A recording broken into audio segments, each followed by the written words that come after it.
live stream. Thanks.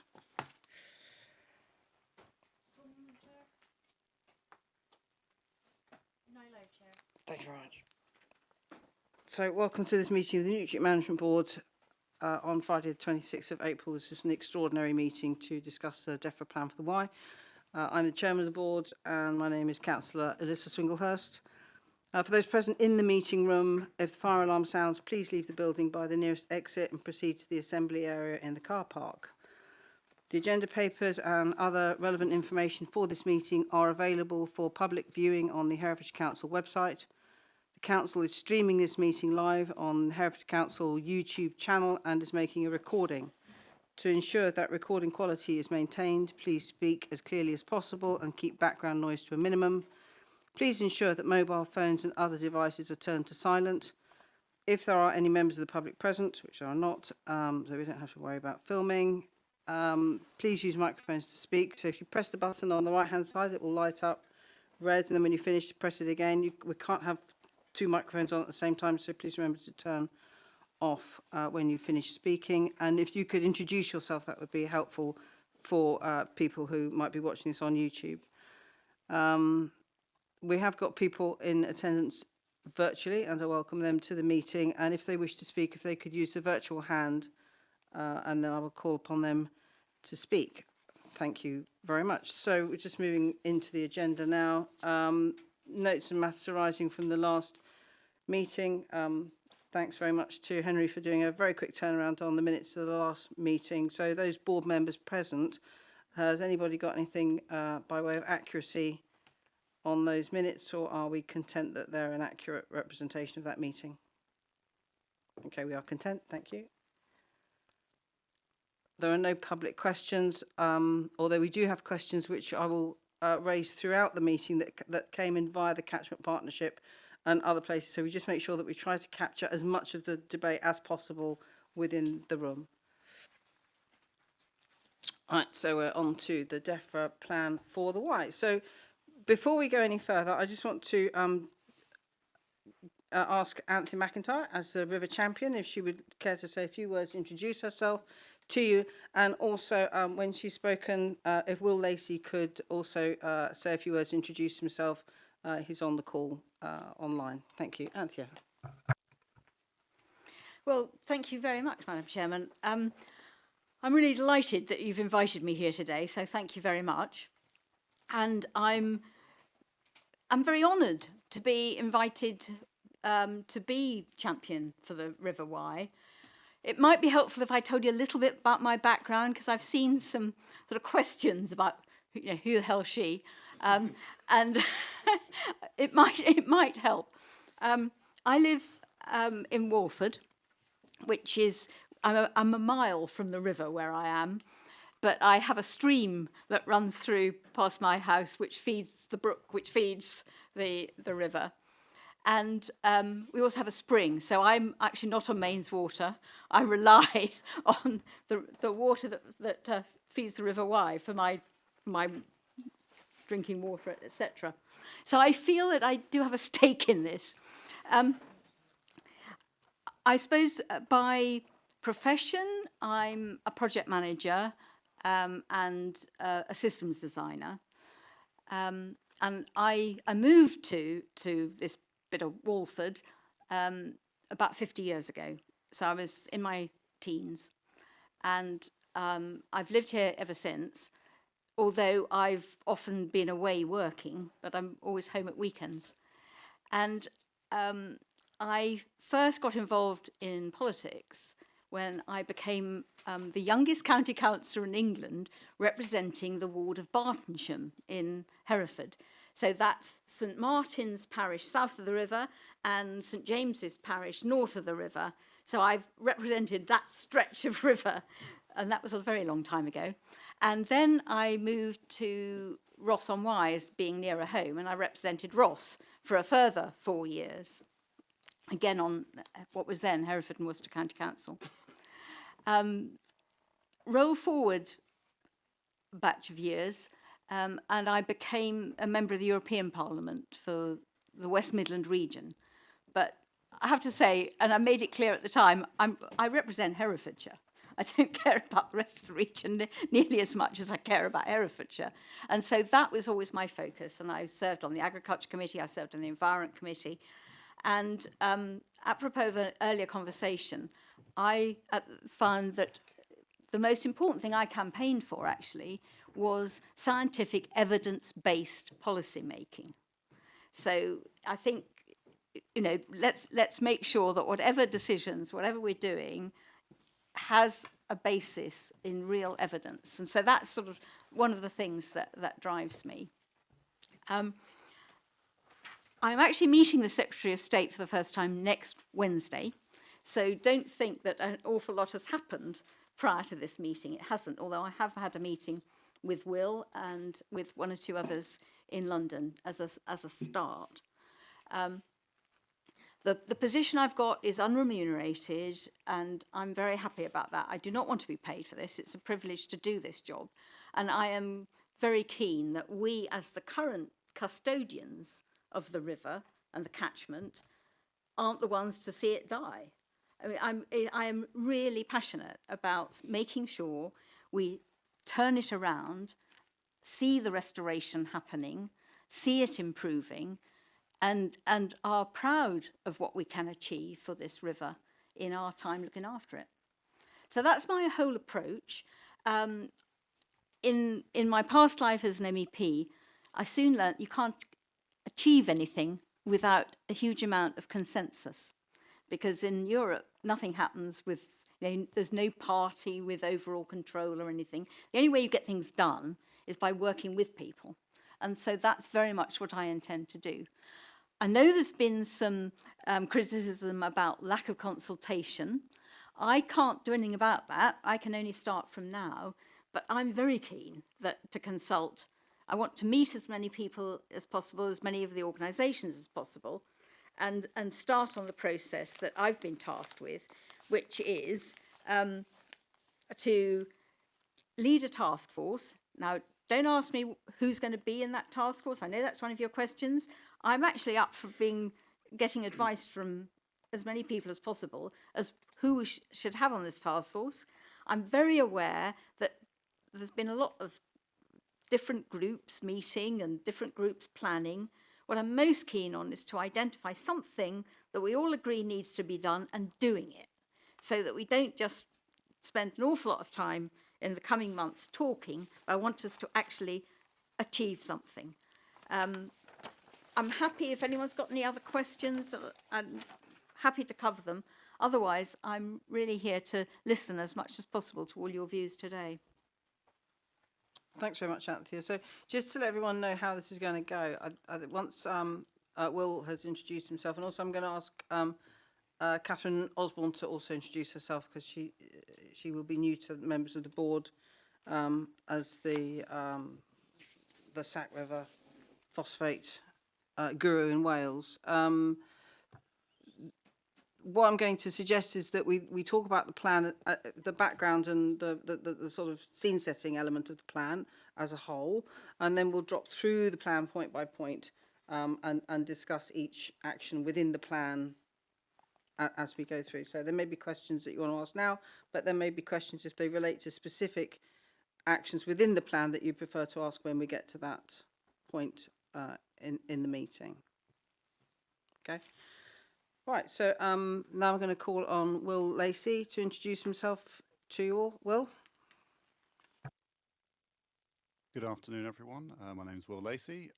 I'm a policy advisor in DEFRA.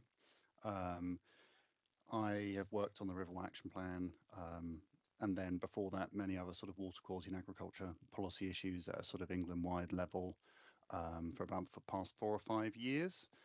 Before that, I did a range of other weird and wonderful things across the civil service, ranging from financial services regulation, law enforcement, and a couple of other sort of niche things. But I've worked in this area for some time. It's a fascinating and quite inspiring area. I find it very exciting and very positive. It's very, very challenging, but it's what I've spent my time on for the past 5 years, and I've loved it. I have to make a couple of apologies. Firstly, I'm sorry I'm not physically present. I know that's normally better. I would have liked to have been physically present, but I'm not today. I'm a disembodied head, so apologies for that. And secondly, perhaps more substantively, you will understand that there is a real limit to what I can say. I'm not a minister. I'm not a sort of a representative of the government per se. I can talk about the plan. I can certainly give a bit of extra life to material that's in the public domain. But I think you'll understand that I cannot give a sort of blow-by-blow commentary on sort of policy development and advice with ministers, which is obviously a private matter. So I hope I can. Well, I'll be as open and as helpful as I can be, but I just have to sort of log that there is a sort of lane that I have to stay within. Okay, thanks very much, Will. And also Catherine Osborne, if she can hear me, I think she's on the call. She's in fact the SAC phosphates lead for Welsh Government. Catherine, are you? Hello. Yeah, there we are. Yes. Hi. Phased in like Star Trek. So just to introduce myself, my name's Cat Osborne. I am a junior civil servant, just to be very clear. I work in Welsh Government Water Branch. I am newly appointed as the SAC Rivers Programme Manager. So we have 9 SAC rivers in Wales, and we are trying to obviously do something about the phosphates to unblock the Welsh Government commitment for 20,000 houses, while also improving SAC River status and getting it back up to where it should be.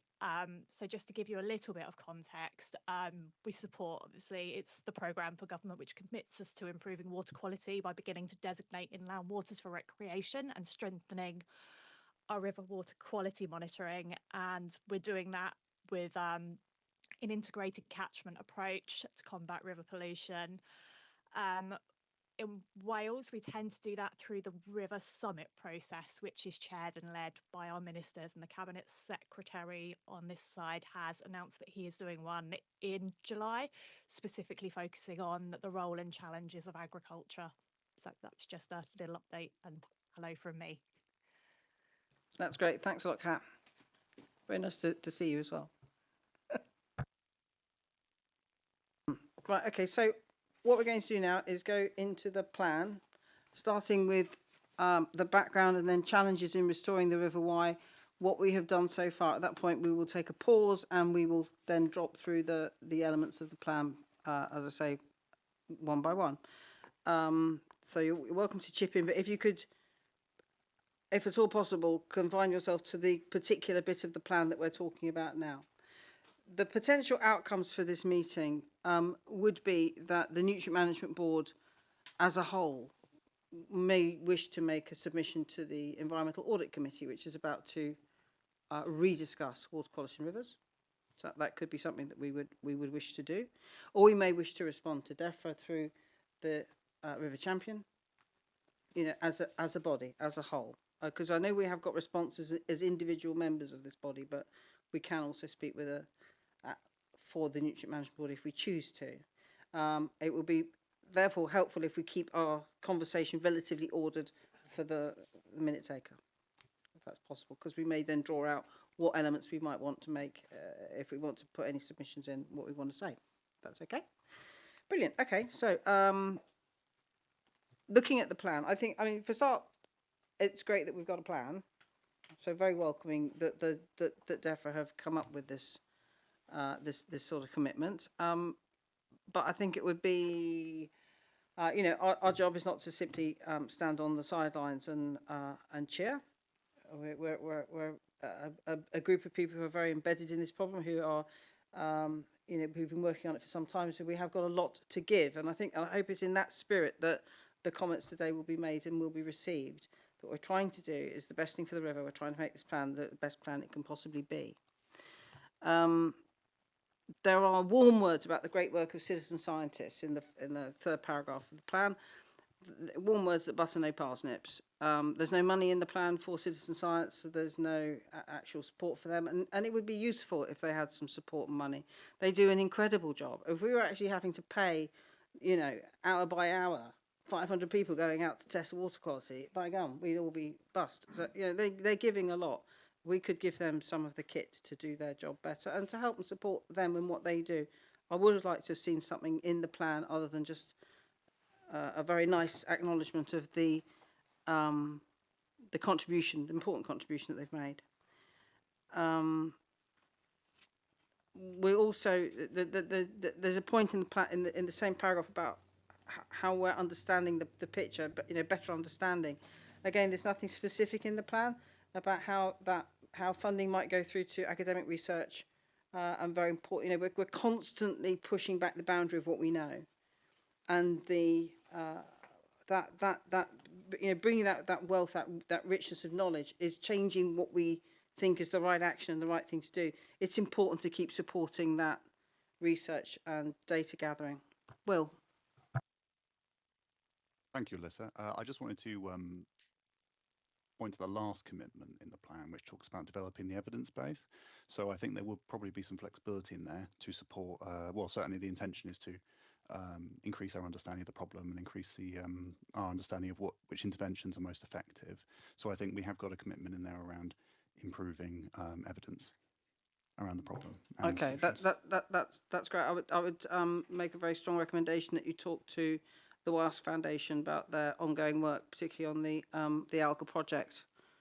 Has anyone else got any other projects that they think should be brought forward at this point to Will to? No, okay. If you could, Simon. Okay, thank you. Yes, we're doing some work at the moment on soil infiltration rates and how changes to soil infiltration rates determine flows, sediment loading, etc., etc., etc. I think that's relevant as well. That would very much be relevant. I mean, a particular thing that we're very interested in is why phosphorus appears to behave differently in the Y catchment than it does in some other places, although perhaps not all. So if that could be sort of linked to that and also to legacy phosphate, that'd be really interesting, because that would be key to understanding what works in Herefordshire, and the Welsh Y might be different to other parts of the country. It challenges our conventional wisdom. So that project sort of as a whole aims to develop that, and it responds to a clear ask at the round table for an improved evidence base. So let's definitely work together on that going forward. And Pat Sterling.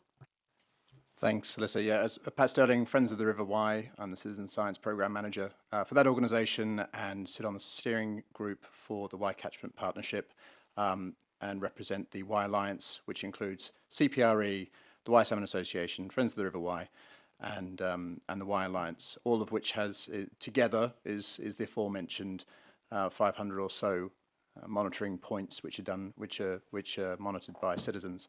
So it would be remiss not to repeat what Alyssa said just now, which is that we'd like to see citizen science included in that thinking, both in terms of the support of the current work, but also the expansion of that work, which is something we talk actively about but get very little support from anyone to do.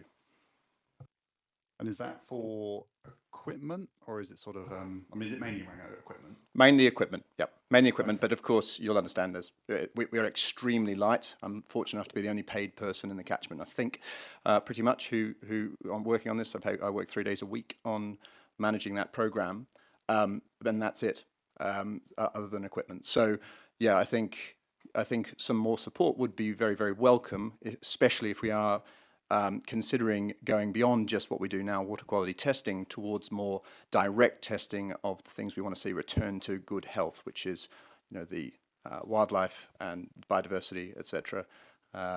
So yeah, that would be both kit and training and and people to support that effort. Okay, great, thank you. Anthea. I would very much like to follow up with you on this, because I attended a meeting of the citizen scientists in Hereford a week or so ago, and I can see there is they do it on a voluntary basis. I think that's good. I mean, I think volunteering is something we all do, and I don't want to see that disappear. So we need to support them, but I don't want it to turn into a sort of paid occupation. It just won't work. So we need to encourage them. And as far as I could see, they were not buying their own equipment. So if that's wrong, then I'd like to understand more, and specifically which kits you're short of. Absolutely, yeah, I can absolutely follow up with you on that. Just to highlight, I'm not talking about paying citizen scientists. I am talking about helping to equip them. I'm talking about helping to train them to do even better.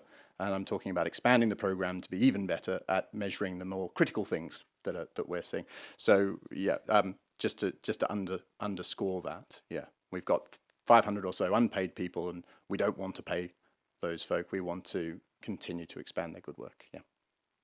That's great. That feels like a really positive discussion. So we have Councillor maybe online. Thank you, Alyssa. Yeah, I'm a county councillor, cabinet member for Monmouthshire County Council. I'm also a citizen scientist, a volunteer. And one thing that strikes me in relation to that is not that people are asking to be paid for their time, but they would like to have a much clearer response to the data that they input. So, for example, there are certain levels at which something becomes a pollution incident for the regulatory bodies.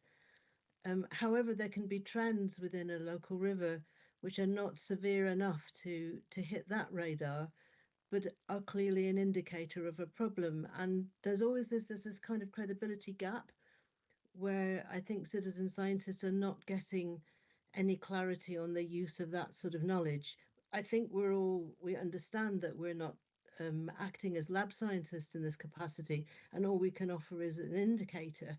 It's not robust evidence that would stand up in court, but it would be good to see that those indicators are genuinely acted upon and to get the feedback for the local groups, because I think otherwise there's a very realistic frustration. And just to add to that point, the comment that was made earlier, I think from Will Lacey, about asking which are the most effective actions. I'm always a little anxious when people say that they're just looking for, let's pick out the things that we can get the best bang for our buck and not do the rest. I think the reality with a problem as wicked as this is that we need a much more comprehensive overall plan, and to look at the impacts of all of the different actions and to move towards all of them rather than thinking, yep, let's just do that top one. And what's missing for me with the issuing of a plan from DEFRA in isolation is any sense of the interaction, a multi-level approach, which is needed in complex transitions like this, with actual interaction between the different levels, between the regulatory, the policy, and the local activity. And that has been missing from me altogether, while everyone's desperately trying to do their bit. So I'd like to see that multi-level perspective applied properly now. Thank you. Thanks very much, Catherine. Sarah? Hi, also Sarah James from Farm Cymru. I understand this is a DEFRA report and DEFRA money, but I'd like to understand whether Marry Up is to go cross-border, so the parts of the Upper Y are supported just as well as the Lower Y, and where the funding streams are going to come from to aid us. Okay, that's been a constant question. It came up at the Catchment Partnership. And also it's an element that's somewhat reflected in the way the nutrient management plan is evolving, because the English section is going to sit with the diffuse water pollution plan, and the Welsh section needs to have an equivalence going on there, and we're not really certain how that's going to join up. So it's a really good question. So if we can have just a quick try and bottom that out, I think possibly Kat Osborne, if you want to come in and have a go at that with Anne Weedy for NRW. What's going on the Welsh end of the catchment that can match and meet what's going on the English end? So I think it's worth flagging, we do fund the Y Nutrient Management Board to support the development of their nutrient management plan. So I believe they are doing a refresh at present. I meet with the coordinator for the Nutrient Management Board plan on a monthly basis, and with the other 3 coordinators across. So there is the tie up there. I believe our Cabinet Secretary has also said that he is looking for a closer working relationship with DEFRA moving forward, especially with the potential for new administration in the longer term. So we are very keen, I think, to work with DEFRA now. So, Will, are you? There is a little bit in the plan about building on a kind of partnership and reaching across. Is that something that you would seek to be doing more of? Yes. Oh, sorry, Anthea, were you going to come in there? I think so. I thought it might be helpful if part of my role is working closely with Welsh Government and Natural Resources Wales and other Welsh partners. So that's definitely part of my remit. But we also, I don't have a budget to go and do a particular thing. I can apply for budgets, and I will certainly do so if we can identify what we need. But yes, I'm very keen that, and we have to involve. I think that's probably a thread that will come in and out of the meeting, but I thank you for raising it. All right, so we're going to move on to the kind of, identifying the... Yes, I'm Will, so of course. Sorry. Councillor. Come back. Just a couple of points I want to come back to. I want to make sure that I'm where I can, almost in preparation for when I have to say sorry, I can't comment. I'd like to come back on as many points as I can do when I can. So on the point around, there was a very substantive point I thought about picking a few options, doing lots of cost benefits analysis, and then cherry picking a few options. I think I'd just like to say, certainly that's been there is a lot of that in sort of public policy discourse.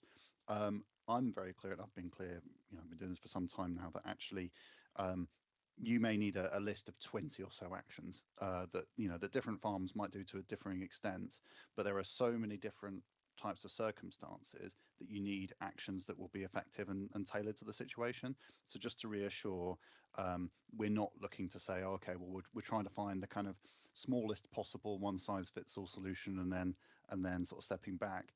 I mean, the impetus, what we are focusing on doing is ensuring that if there are actions that are currently funded or recommended, but which we find aren't working, it's more that we can advise farmers that farmers know, okay, we won't do those, and instead we'll focus on the things that do work. So I think it's more about recognizing that phosphorus in the Y soil seems to behave differently, and mitigating the risk that basically interventions are being, people are doing hard work and spending money and not seeing any impact, and that goes for farmers and everyone else. Or did also want to sort of point to ongoing work and how we're trying to evolve this work. I mean, rightly, people are asking questions about the Welsh Government involvement and sort of consultation around the plan. What I would say is that the plan being published, I see as more of a beginning than an end to this work. Anthea has come in and she'll be leading it, and she'll be leading with partners, as we're doing now, a comprehensive new phase of work around looking about how we use the mechanisms in the plan.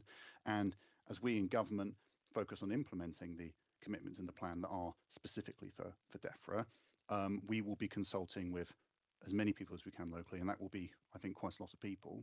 So I think there's lots of engagement to come, and this is a beginning of that. And I think we're at the beginning of a new phase, not the end of a sort of frantic drafting of a plan and then people sort of turning around. So I just want to reassure people that there's a lot of engagement to come, especially with Welsh Government, Herefordshire Council and other key partners.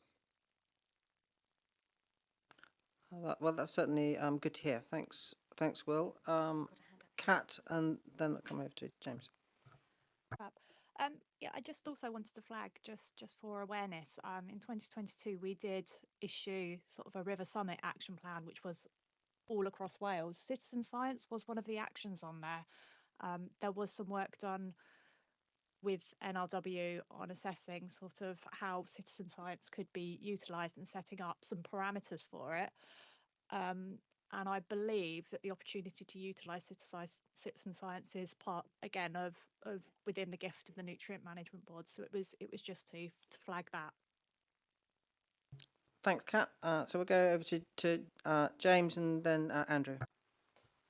Hi, yeah, James Hitchcock, Radnorshire Wildlife Trust, which is former Vice County in the middle of Paris. Just wanted to come back on the funding point, and apologies if it's a naive question, but this is well established as a wicked problem, and a problem that is, big and probably going to take quite a few years to solve. I appreciate that the environment is devolved in Wales, but the budget and all of the money spent in the catchment ultimately is from UK Treasury.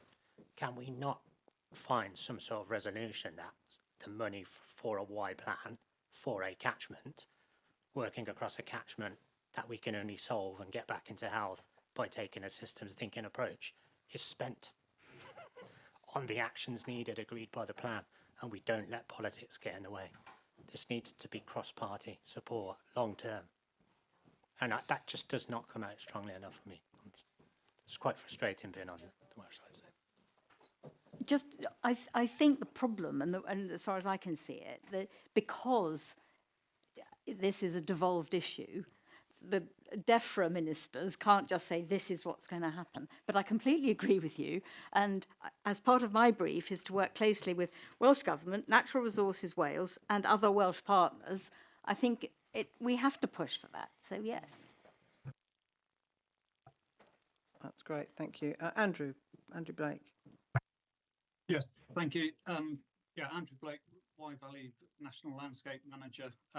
Just a couple of points and observations on the cross-border working. I was fortunate to meet Hugh Aranka-Davis, the new Cabinet Secretary for Welsh Government, on Wednesday down in Cardiff, and he reiterated to me, as Kath has mentioned, his desire to work with DEFRA and with parties to get the solutions on to the Wye, which he knows fairly well. So that's a positive, and as I said, endorses what Kath has just said. Also, day before that, I was up in Shrewsbury with the Marches Forward event, where Shropshire, Powys, Monmouthshire, and Herefordshire, have all agreed to, as local authorities, to collaborate and move forward, and that obviously is another positive step in cross-border working. So I think the ducks are aligning, if they accept the pun, that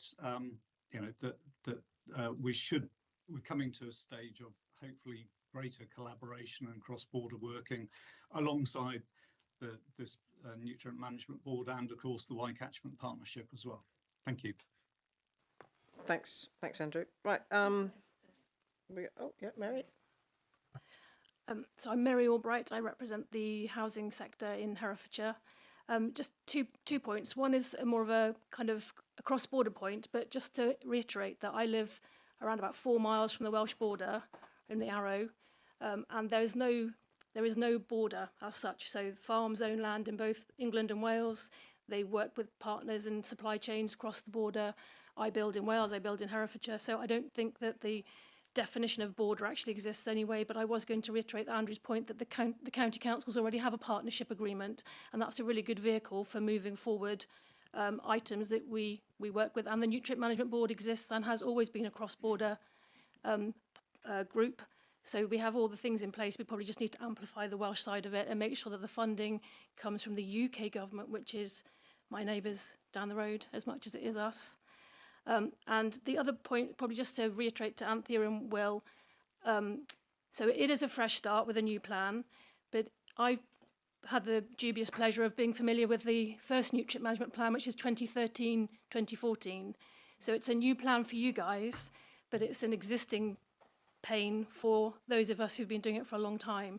And there are less of us in the room who've been involved with it for that long, but I've been on the Nutrient Management Board for 4 years, and we are no further forward. In fact, the condition has declined. So it is a new start, but we mustn't start from the beginning. We must platform from where we've already got to. And some of that progress has been really hard fought with difficult conversations between us. And we've all had to kind of maybe put our kind of personal points to one side to find the common ground. And I would hate for that to be lost because there were new players that would like to start again. So it's more of an appeal really to springboard from where we are. Can I just say, absolutely. I'm not reinventing the wheel. I'm not starting from square one. I do understand that, and I mean I've heard you talk a couple of times on the issue. So just please be reassured that I intend to not go back to square one. But there are some things, including have you seen the Arrow Valley Diversity Project being planned? I'm very keen to hear more about that, Anthea, as you can imagine. Okay, thanks, Mary. Sid. Right, thank you. Councillor Sid Fowles, Forestine District. For my sins, I was a regulator. I'm also a water sampler. I absolutely applaud the work done by citizen science, and I'm very involved with voluntary action. But it does seem slightly sad that we need to resort to volunteers to to actually measure the water quality. When I was a water sampler, we sort of knew what the water quality was. We didn't have to rely on volunteers. Now, and this isn't a dig at the agency, because the agency are absolutely underfunded. Yeah, it might be getting a little bit political. I'm here to find solutions like the rest of you. But like Mary, you know, my heart sinks. Oh, another plan, great, you know, throw it on the pile. Nutrient Management Board, been running almost 10 years. The White Commission, you know, we all want this to succeed. There isn't one person that doesn't want it to succeed.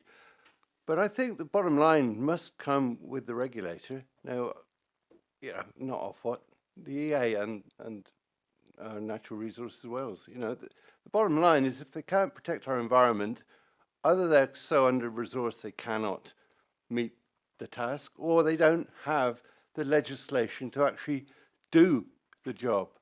So it might sound like I'm a grumpy old sod, and you know, but I am quite impatient, like the rest of you, to get this done. So new plan, yeah, let's give it a go, and I look forward to trying some more. Thank you. All right, so can we plough on at this point? Right, so the challenges with which we I think are all familiar, but I will just quickly run through. Excess nutrients, especially phosphate. I think that's an interesting point at this, you know, again, as our knowledge expands. Excess sediment, climate change, and invasive species. Has anyone got any particular comments they want to make about those as the identifiers for the challenges? James, and then James. I'll go with that James first. Go with James Marsden. Thank you, Alyssa. For those of you who don't know me, it's my name that's on the designation papers for the River Wye, the River Lug, and the River Team. We notified the SSIs and the SACs in 95, 96. Latterly, 20 years ago, with EA colleagues, I oversaw the design of catchment-sensitive farming. That's history. The other bit of history I want to put on the table is that in 96, and it was revised in 97, following a conference held at which the DEFRA, then DOE chief scientist, came, we held a conference on diffuse pollution in the River Wye. 1996. The report Alyssa has, I've shared it with Alyssa, I'm very happy for the report to be shared more widely.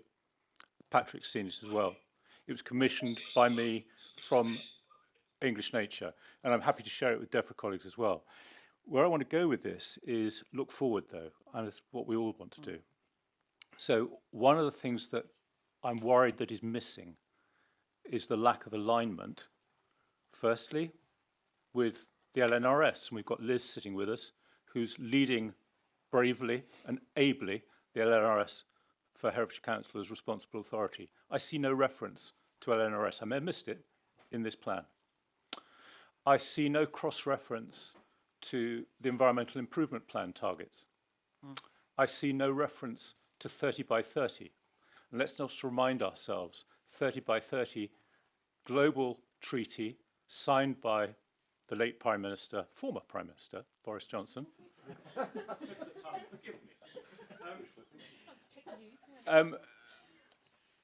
68 months away.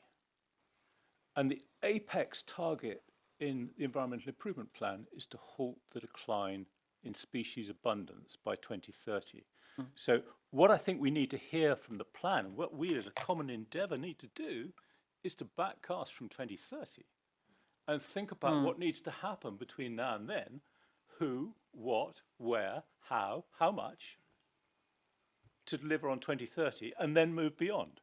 Because others will say, and I will agree, because it's taken 30 years to get us where we are, and we're not in the right place. And I'm looking here at Steve and Martin. We know, and I think we all know around the table, that it's going to take more than 4 years to sort phosphate. It's going to take more than 4 years to sort nature. So let's get real. Yeah, quite right, reality check. Other James Hitchcock. So follow that, but just in line with that, there's no real reference to the threat of climate change, which is going to make all of these problems harder.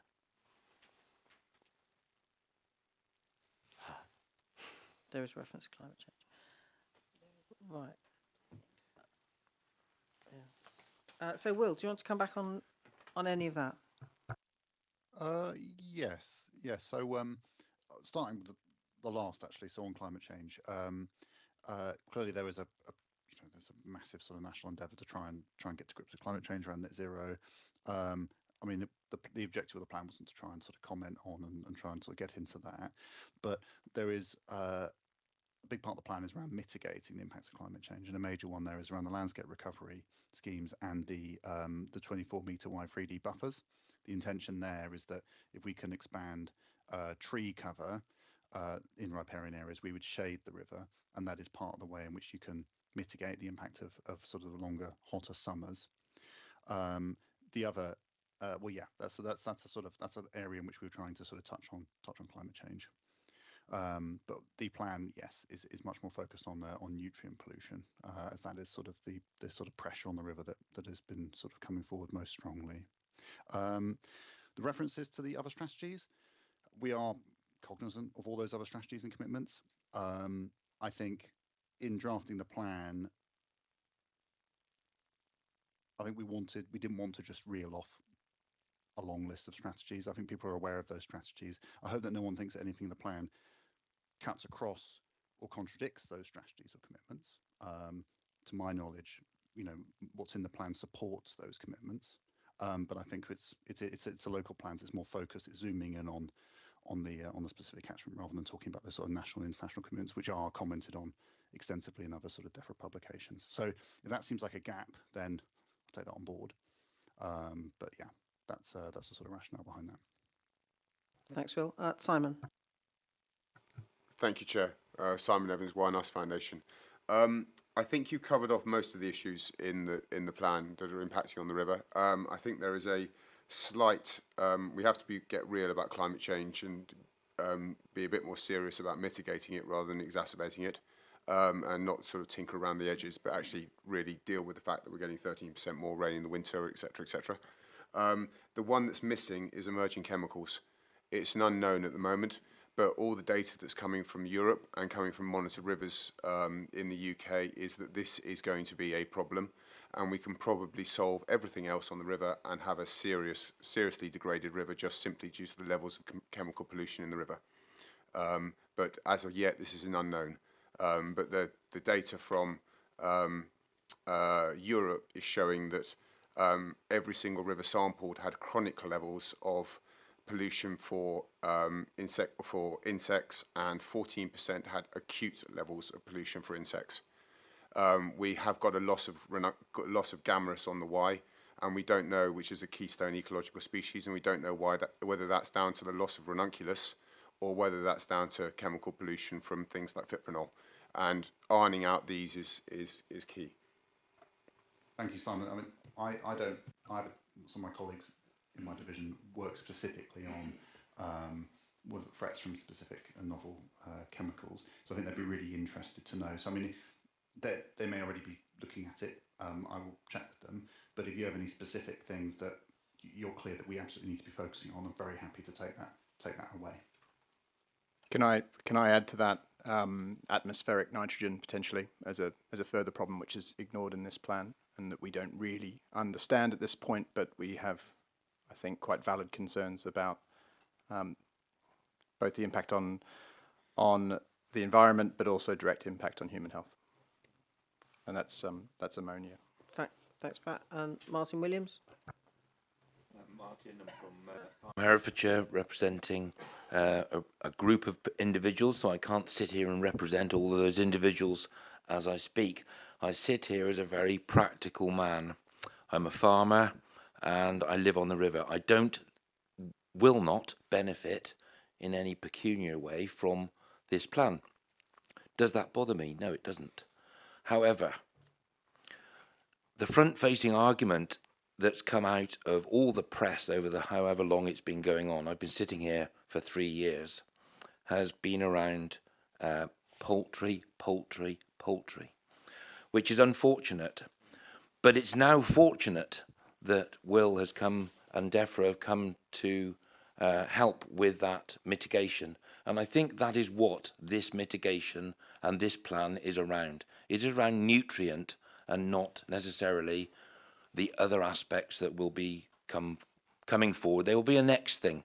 I noticed today on Twitter that ammonia is now being mentioned. It's very unusual to find the next problem being highlighted, just as this one perhaps has been helped.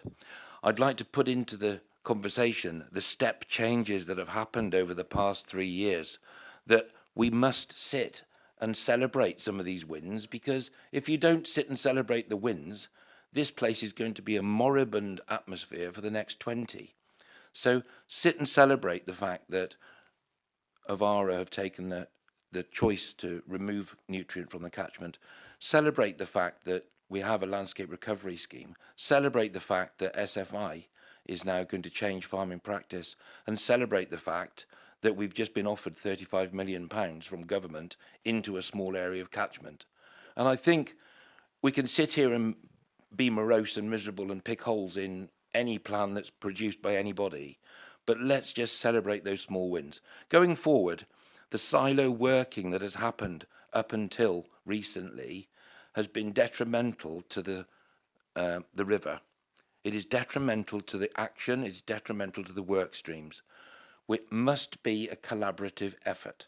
It is not going to be solved by Will in his office, by Anthea in hers, or by Alyssa in hers, or Liz in hers. It is a collaborative effort. So let's make sure everything that we do, we share, we collaborate, and we discuss. Because working in these silos is just perpetuating this problem. All right? So let's celebrate some wins. Let's thank DEFRA for what they bring to the party. It may not be everyone's cup of tea, but however, the front-facing problem has been nutrient. The front-facing problem has another step change. So let's celebrate that just for a second. Thanks very much, Martin. That's a great intervention. And I heartily concur with the importance of collaboration, and that we mustn't sort of, silo off. And actually, I think, to be fair, I think we're building that all the time. I think it is getting better. Sorry, Pat, I'm going to try and move on, because I think once we get into the actions, that's when the debate will sit. So we've got what have we done so far? I don't know if anyone's got any particular points that they want to make around that part. Emma.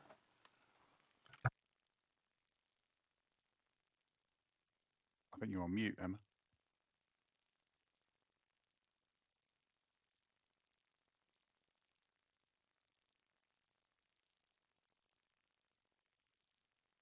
Maybe leave and rejoin, Emma. It's different. It says oh, now you're on mute.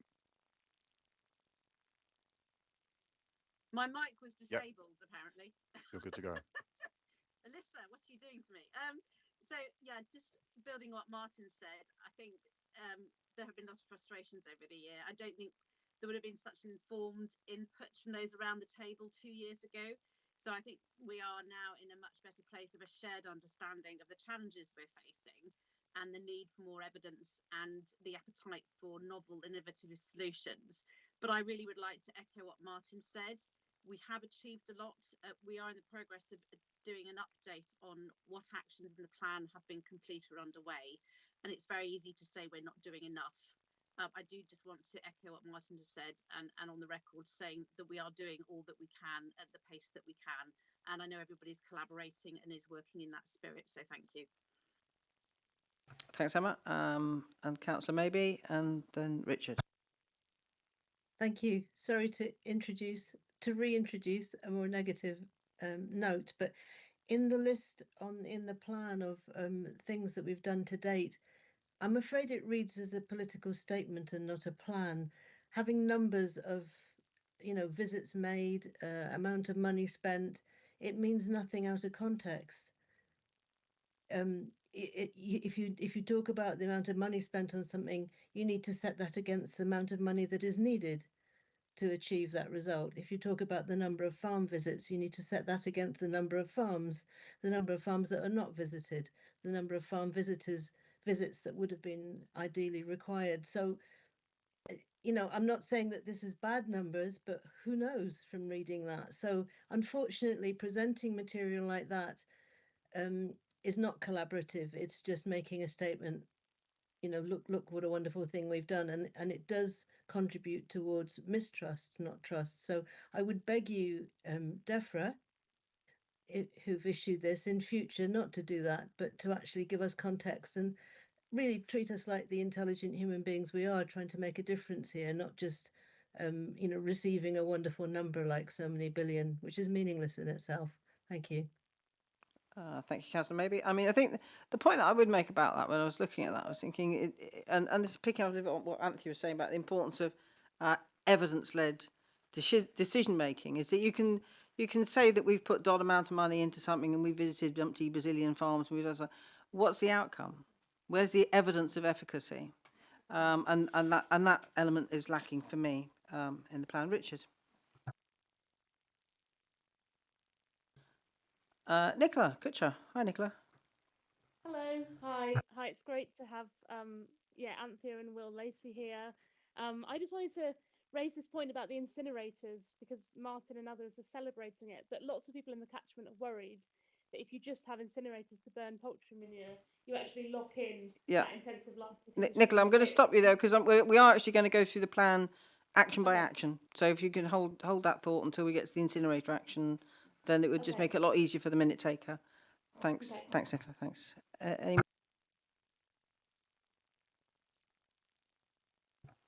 James, can I just pick up on what you said and what Catherine said about what has been done, and I put my hand up, guilty as charged. I mean, catchment sensitive farming has been a really huge effort. It was designed with the best of intents. Tens of millions of pounds have been spent, but we are where we are. So my point is we cannot carry on like this. Something has to change. So actually having that listed as, hey, we've done this and we've spent that amount of money, Catherine's actually right, but the nuance I want to put on it is, how do we do it differently? How can we spend that money better to actually deliver the outcome we want rather than repeat the failures of the last 20 years? Because CSF hasn't worked. And yes to collaboration, but yes, particularly to integration. Think beyond nutrient to carbon, particularly, and to nature, because the three things are linked, and they're linked at a landscape scale and at a catchment scale and an ecosystem scale. We have to join it up. Yeah, I agree. But for now, we're going to just look at this because this is what we're looking at. But there may be actions within this that will have benefits to the side of them. I think that's fair enough. Okay. Right. So if we move on to the main course, Pat. Sorry. Sorry. Just before we do, I do want to on the what we have done so far point. There's an item here supporting local cooperation, which I think speaks really well to what Martin's raised. You know that's what we want to do. We don't want to be in silos. So I do want to celebrate one thing, which is the really extraordinary experience of being part of the Y Catchment Partnership for the past 12 months. I'm seeing lots of nods around the table. It has gone from being an incredibly, initially quite chaotic first meeting or so, to being something which now has real direction, is informed by all of the modelling and data that's been made available, because everyone's come to the table, including Farm Herefordshire, including WAF, including citizen scientists, including EA, including Avara. Everyone has come to the table there, some better than others, and I think there was some. Last week's Y Catchment Partnership, we had a statement of intent from NRW, which was fantastic, because I think they acknowledged they needed to engage a bit more to help that cross-border collaboration. So I just want to highlight that there's an elephant in the room here, which is that tens of thousands of people's hours, tens of thousands of pounds spent by the EA has already gone into developing a Y Catchment plan. We are midway through that. We are setting specific objectives based on all of the things that we've got in here and more. And I just want to make sure that that DEFRA, because they don't mention the Y Catchment Partnership or the Catchment Management Plan, which it is meant to deliver as a CABA, which is a government-supported vehicle. It's not mentioned at all, and a huge amount of effort has gone into it. And I just want to celebrate all of that effort that's gone in so far and just highlight just how close we are to getting something really good, I think. Yeah. So, so please, it Thanks, is the place that people can get together and cooperate. There are no silos in that partnership. So, we all so of the Y Catchment Partnership. we are. So I just want to highlight that to DEFRA, to Anthea, that there is a vehicle. It's working actually incredibly well. It's still got a long way to go, of course, but it is on the way, at least from my perspective, and I hope lots of people agree. That's great. Thanks, Pat. Right, so we're going to drop in to look at the actions one by one. So first action: appoint a locally based river champion. Anthea McIntyre. One of the actions here, the second bullet point, is to build on the work already ongoing, and I think that's actually that's quite important, because it has to be. This has to be about building on what is already there, not about let's all start again, because literally we'll go mad if we do that. So, I'm holding on to that as a very important element here.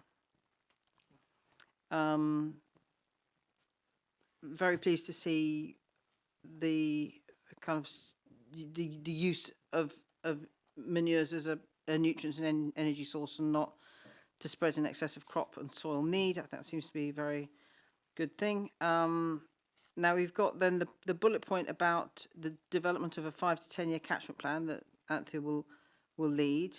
So what I want to clarify right here and now, and that's in response to the point that Pat's just raised, whether this 5 to 10 year catchment plan will be in fact the Y Catchment partnership plan, with the nutrient management plan as it sits, as it were, within, or is it a whole other plan? Anthea. I think we've had an awful lot of plans, and I don't think anyone's got a lot of appetite for a brand new plan. The feeling that I have is that I want to actually see, I mean, is that plan, has it got everything in it? Is it what we want to see? Does it need tweaking? But I'd far rather work with something. If everyone is in agreement that that's what we need, then I would not want to start from scratch again.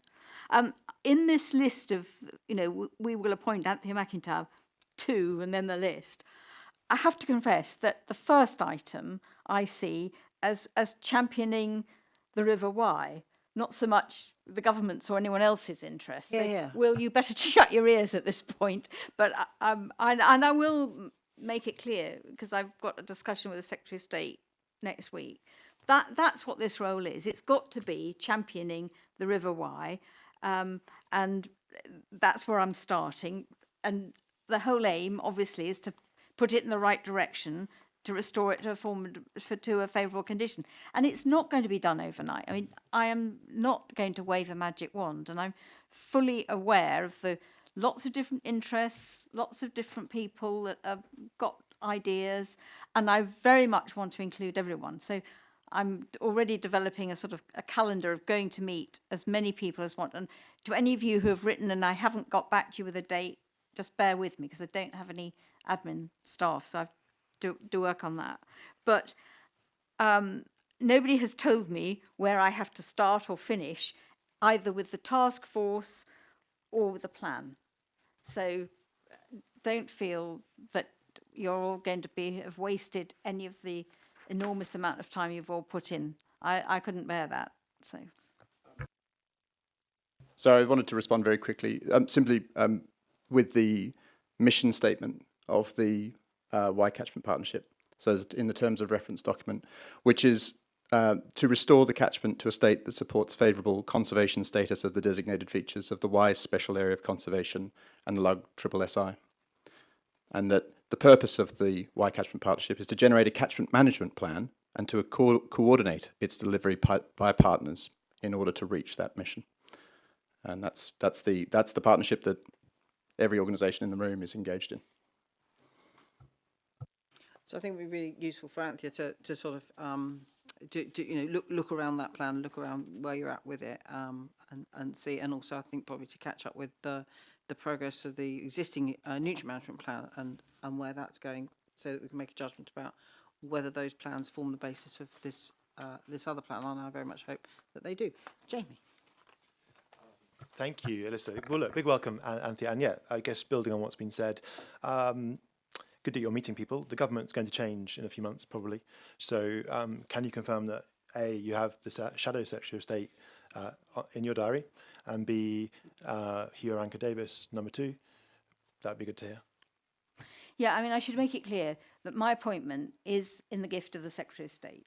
So when the Secretary of State changes, I am no more. However, they can the next Secretary of State can, and I hope will, reappoint me. So yes, is the Indeed. Yeah, I mean, answer. look, that's obviously for you, and then not to prejudge the politics, but I'm aiming to build from your positive point to support the River Wye rather than be party political. So yeah, that would be good for you to do. Yeah, I mean, I think pushing it further, there is a specific answer we need, and clarity on the governance of the catchment plan vis-a-vis the Wye catchment plan. There is a term of reference to that does exist. The CABRA is a statutory entity. There's a process to appoint an independent chair in train. So getting clarity with people on that is important. And then lastly, I guess for me, it would be interesting to hear your time ambition for the task force forming. I'm aware that there's a lot of frustration about an awful lot of talking has gone on and not a lot of action. So I can't tell you. I mean, ambition, I'd like to see it set up next week and operating, but I can't promise that. I think it's most important that we get it right. So I don't want to miss anyone out or ignore, what various people want to show me, etc., etc. I am an independent person. It's been made very clear to me I am not party political. I mean, everyone knows that I had a political background, but I am no longer political, which is rather a nice relief, actually. So I see no reason, and I will be meeting with the Shadow Secretary of State as well. So I want to get on with it, but I don't want to go charging off and finding that everyone said, "Oh, well, you should have thought of this." That's all. But it is a 5 to 10 year plan. So I think the other thing is that we may get it going, and I hope we do, but I don't have a magic wand, and I'm not going to turn everything around, in the first 6 months. It's just not going to happen. There are a lot of very entrenched problems that you are all very much aware of, and there's a lot of interrelated issues. So, I don't have rose-tinted glasses, but on the other hand, I am quite determined, and I do push. Thanks. So I got Mary, and then Richard, and then Simon. Yeah. Just with the 5 to 10 year stated timescale in mind, though, Anthea, is it worth you giving an idea of when you would set up a task force by, and then when you might want to have your first kind of step? Because 5 to 10 years is an awfully long time for the plan to then exist after you've done that work. But also at the roundtable that was convened by the Wildlife Trust, Alan Lovell suggested that if it was down to him, he would put the Wye into special measures. So do we, in that interim time, while you're building your task force, making your representations, gathering your data sets, and then within that 5 to 10 year plan process, is it worth us looking at what we need to do to prevent it getting worse than Martin's peak worst? I think it would be better if we can all work together from the start rather than any more groups, plans, or whatever happening. So, I mean, I'm not going to hang around. I'm not going to put a timescale on it. Okay. But and I'm not going to suddenly create a task force of people you've never ever heard of. I mean, it's got to be you guys that are going to be part of it. I think just that sometimes timescales have been useful for us moving forward with the plan when we get dates, and Martin Quine very recently kindly gave dates. And we're not going to hold Martin to it because we understand the pressures and resources that Martin has available, but it does help everybody work to dates. I find that we've done more when we've had dates given to us or kind of work to a rough idea of a date. But I think that we are in a very dangerous position of, if we carry on as we are while we do all this work, which is all good stuff, does the problem get so bad that it makes it harder for us to fix? Or does it make it more painful for those actions that are needed? Are they more dramatic, more painful, more expensive because we didn't use the time really sensibly while we were getting ourselves in order? Okay, thanks, Mary. Richard, and then Simon. Thank you, Chair. We've been arguing from Save the Wye perspective for some time that there should be a task force, so to see those words on paper is very pleasing. However, I think our view of what a task force might be probably somewhat differs, particularly from DEFRA's view of it.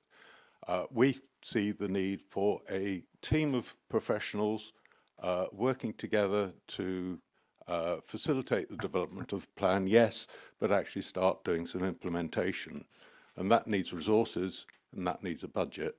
And I'm concerned, Anthea, that an awful lot of weight's been put on your shoulders with no resources, not even secretarial support, and that actually what we need is a much more, I was going to say dynamic, that's not a criticism of you, I'm sure you're very dynamic, but a team that actually has the resources to implement stuff quickly and efficiently and coordinate the work of all the different agencies across the border in order to be able to actually make things happen in the short term. And I think that's it. You know, we have been waiting over 10 years for anything to really change in any great substance, and the river has got worse, not better. Very much echo what James Marston said earlier. Despite all the best efforts, things have got worse. Thanks, Richard. And Simon? Could I put a little bit of context on this? The Y declined in the 1880s, single issue, overfishing, was recovered by the 1990s by dealing with that single issue. The Y declined in the 1990s quite savagely. A series of issues.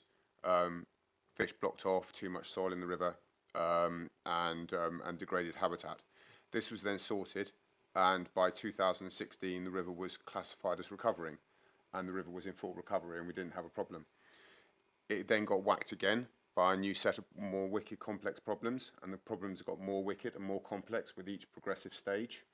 But I think the changes that happened in the 2010s, well, post-2012 really, in that Armageddon harvest with the farmers in Herefordshire looking after their soils, and we watched how the lug improved and the salmon started spawning in the lug again, and et cetera, et cetera, et cetera. It was inspiring and brilliant to see. So I am not without hope, but I do think that these wicked, complex problems that they've got at the moment, if we can get to the point of collective understanding of what they are, they can be solved reasonably quickly. But it has to be fair and just, and it can be done.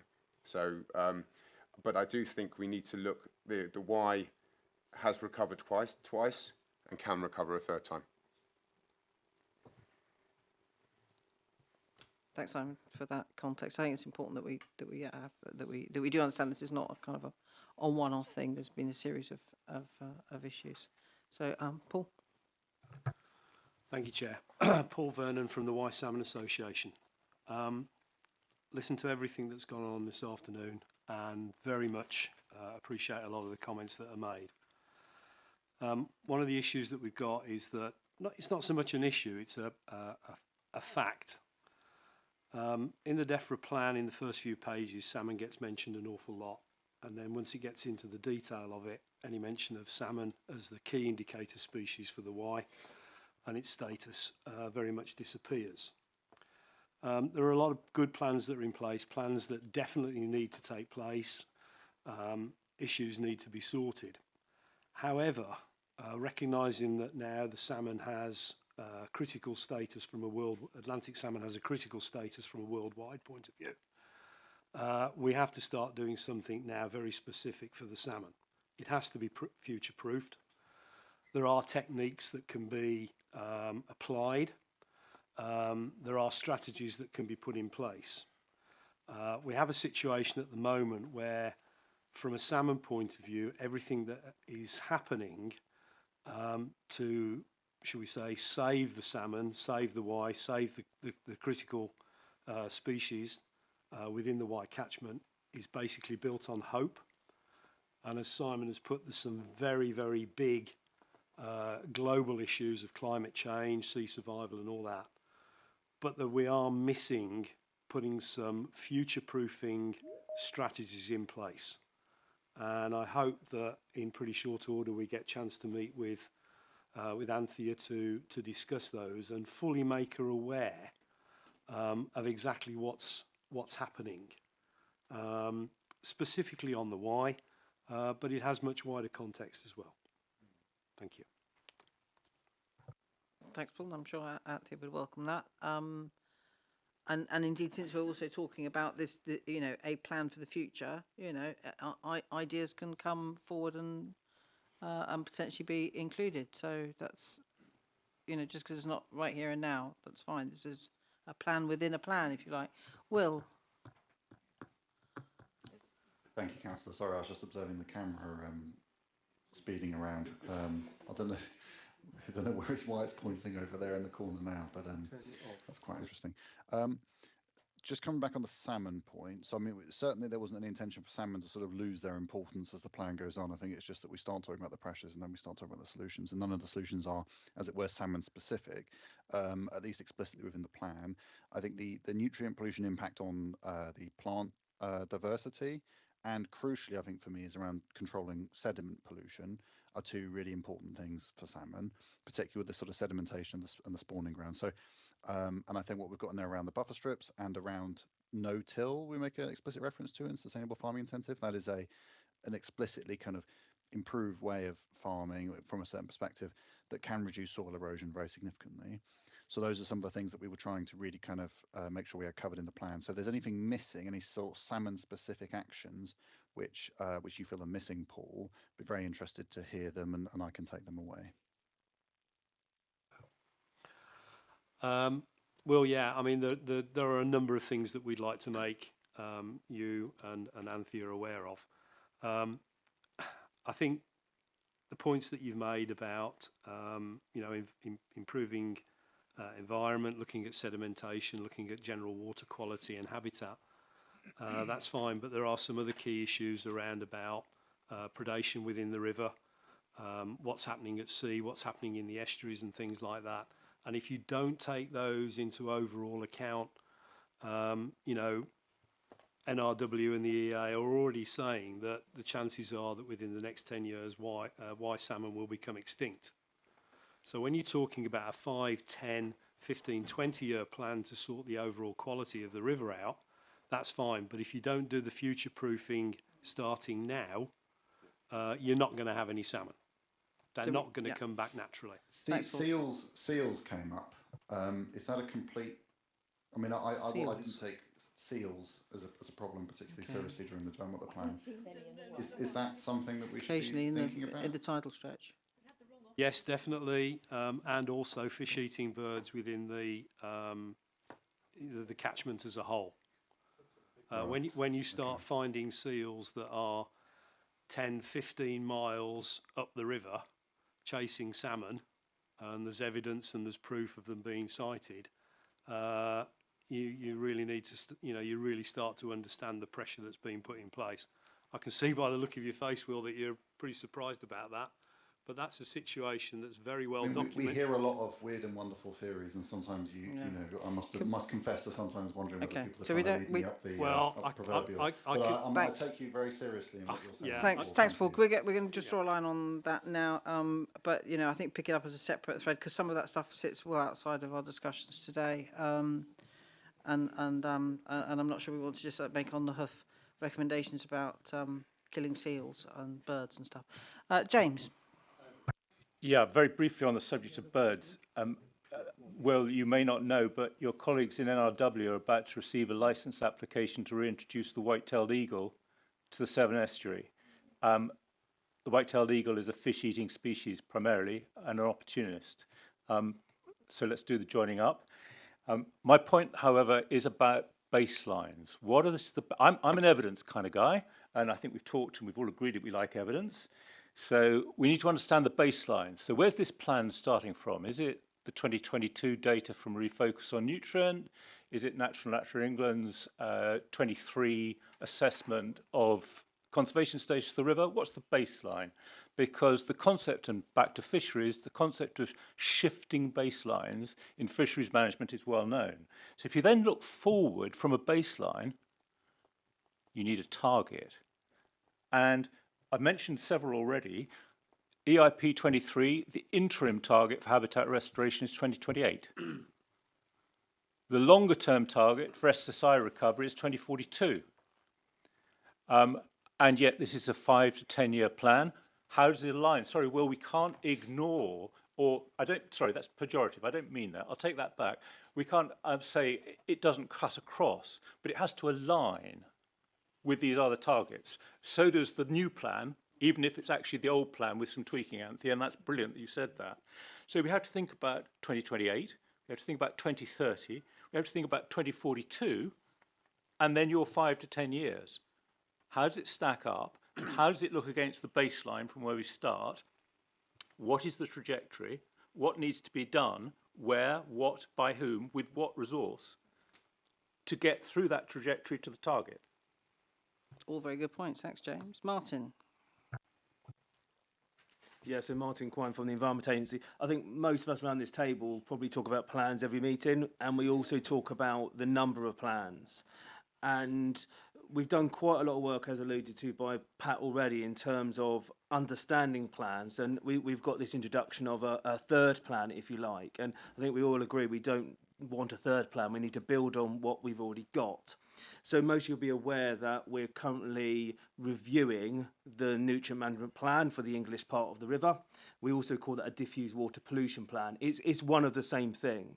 What that does is it builds upon the modelling, the data and evidence, and looks at what that drawdown is of nutrients in order to meet the river target. And we do know it's the upper reaches, it's the lug catchment in particular where we've got the biggest challenges.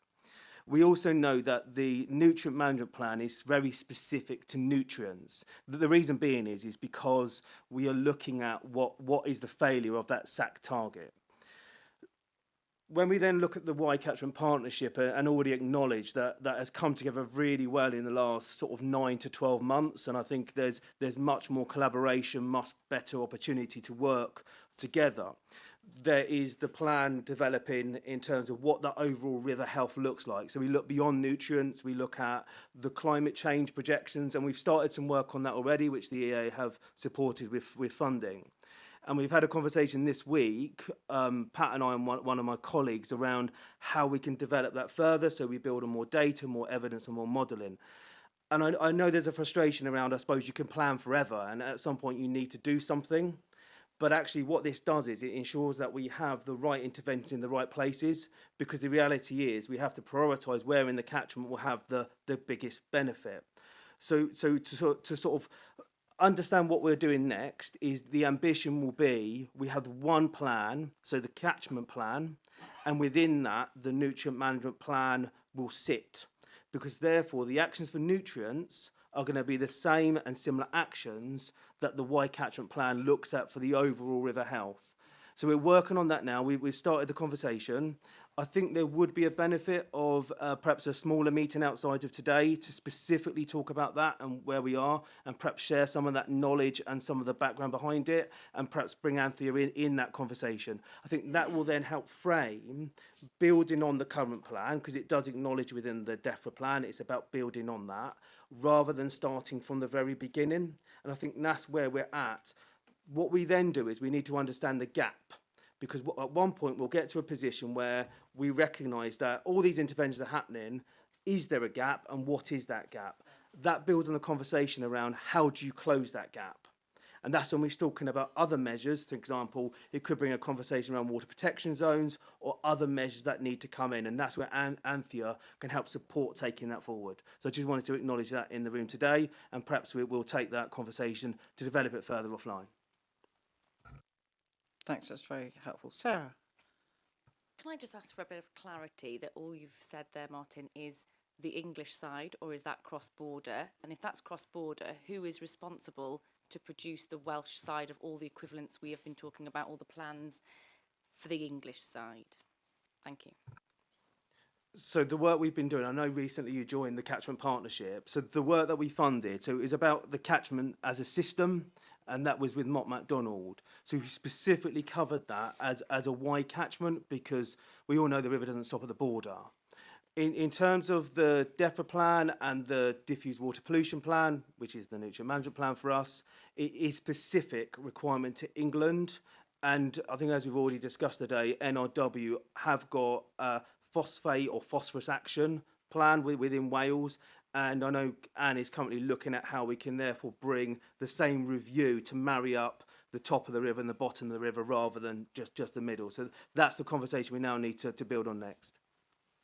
I just need to request that any data that's being done for the English side is replicated for the Welsh side, and that reports that are, like the Lancaster report, is very specific to the type of soils for the lower Y, not the upper Y, so I don't want there to be any confusion of the data being applied in the wrong places along the catchment. And the solutions and the problems up the entire stretch of the catchment are very different, and that needs to be considered as well. So I would be very interested in seeing a more specific Welsh plan produced with that in mind to marry everything up, so we don't have another set of 3 plans for the Welsh side. They all need to be one plan or an equivalent to the same standard and remit and data sets across the whole catchment, and it not being very specific to just the English side. So thank you. Completely agree, Sarah. Thanks. Christine. Okay. Sorry, I did this wrong before. I would really like to support what Sarah has said there and wonder if we could have a bit more information about what the composition of the task force might be and what relation it will have to the Welsh side. I noticed the last words in the bit we're looking at now says including with partners in Wales where appropriate, rather suggesting that most of it might not be appropriate in Wales.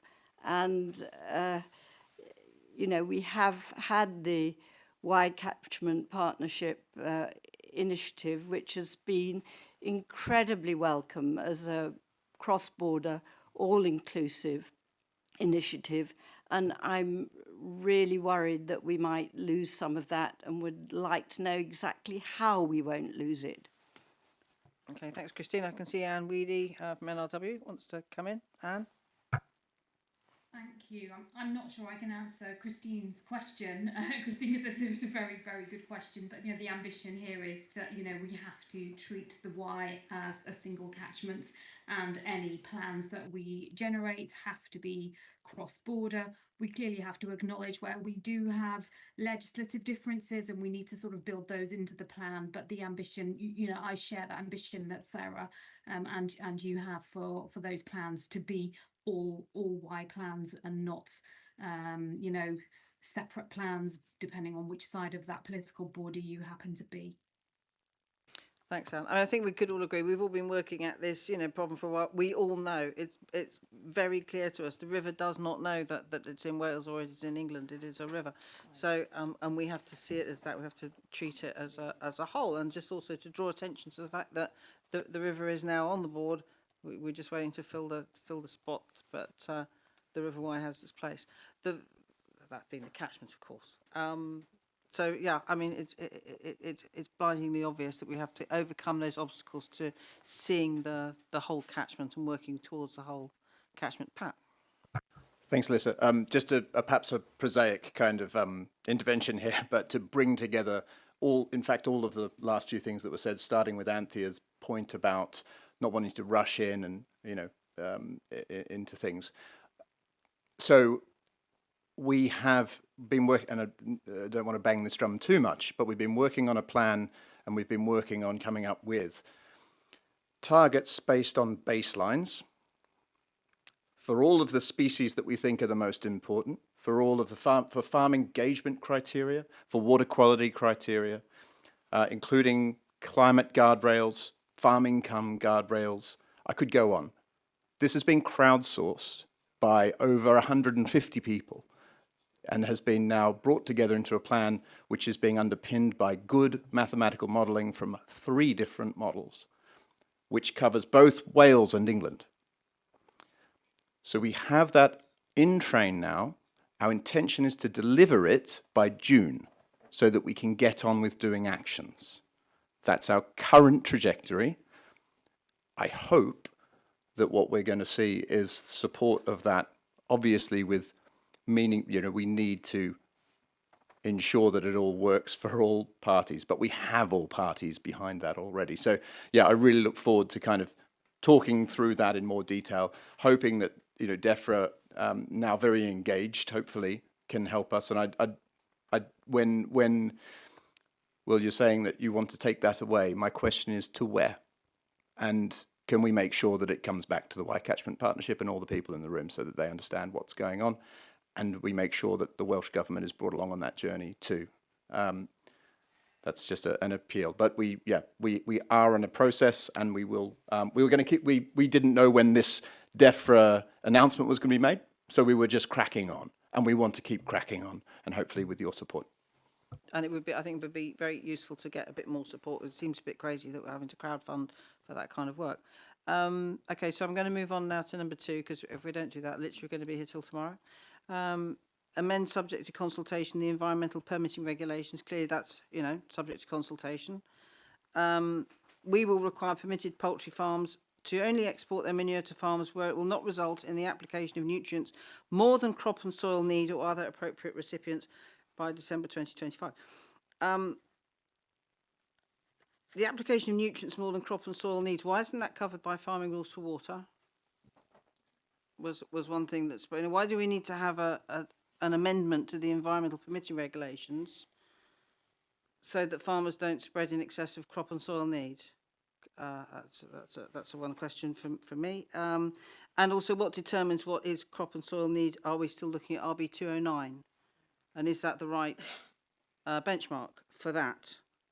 And how is it going to be monitored, and how would it be enforced? Okay, Will, you've got your hand up. Did you want me to come back on that, Councillor? Yes, please. Yes. So on why we've got the permitting change. So we have farming rules for water, which applies to those, applies to all farmers, but it generally bites on farmers that have land and are spreading materials to land, fertilizer, manures, whatever. And then we have the permitting regime, which sort of zooms in on in a much more sort of intensive way on the sort of largest and most intensive farming businesses, poultry and pigs.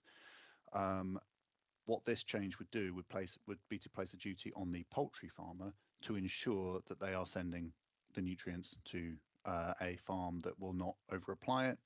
And our current thinking, and I should say it's our current thinking because we need to design this framework, and we will be doing it in consultation with everyone, including people from this group and industry, it would be on the basis of a nutrient management plan, which should itself be informed by soil testing and an appropriate nutrient management guide like RB 209, but there are others available. So it is creating an additional duty that doesn't already exist, and it's specific on the poultry farmer who is exporting the manure. It is making the poultry farmer responsible for appropriately dealing with this substance, which, as we've all identified, is a driver of risk in the catchment and across the country. Yeah. Okay. Thanks, Will. I mean, okay. I would have thought if farming rules for water was working, then it would be a bit unnecessary to do that. This is, by the way, kind of happening anyway within the catchment, because Avara, who are the big company here, are already exporting the vast majority of their litter, and those farms that are retaining the litter are having to show that it's not being applied in excess of crop and soil need. So, in a sense, this is already happening. But if we're content that Avara's actions are kind of a permanent solution, then what we're doing is ensuring we're baking it into regulation to give that additional, I suppose, permanent regulatory, legal control. So ministers decided that was an improvement on relying on voluntary action by businesses. Okay, all right. And has anyone got any comment about RB 209, whether or not that is a good thing? Martin. As I understand it, RB 209 is undergoing a review. They are moving to include low disturbance drilling as part of the design on what is necessary for a crop during that, using that technique. And I think that's under review as we currently speak. Okay, that's helpful. Richard, we have quite a few hands up. Just on that one, I mean, I've got a broader point about farming rules for water, as you'd expect. Refocus is telling us we need to go beyond I'm not up to speed with RB209, to be honest. I think it's based on Olsen 2, isn't it? And that, whatever, we need to go below Olsen 2 before we actually start digging into legacy phosphate, and that is what is needed. But I've got an additional comment I'll come back to when you... Okay. Sorry, so you want to... No? Okay. Christine? I think some of us were hoping that in any proposed changes to the EPR, we would see poultry farms with lesser numbers of poultry brought into the regime, and possibly pig farms as well, that with lesser numbers. Because if you look on the Welsh side of the border, rather than Hereford, the proportion of egg-laying units is much greater than in Hereford. And we're missing a huge part of the population by just applying these regulations to over 40,000. Is that part of the plan or not? There's also the question of Christine, obviously this is a bringing DEFRA plan. cattle in. It's not going to capture Welsh farms, but we could make a note of that point. But this is a DEFRA plan. It's not Welsh government plan. So we got Martin and then Sarah. EPR is... Sorry, there are lots of things that seem to be coming up in this meeting, and I was hoping to get through the plan because I have to go at about 3:45.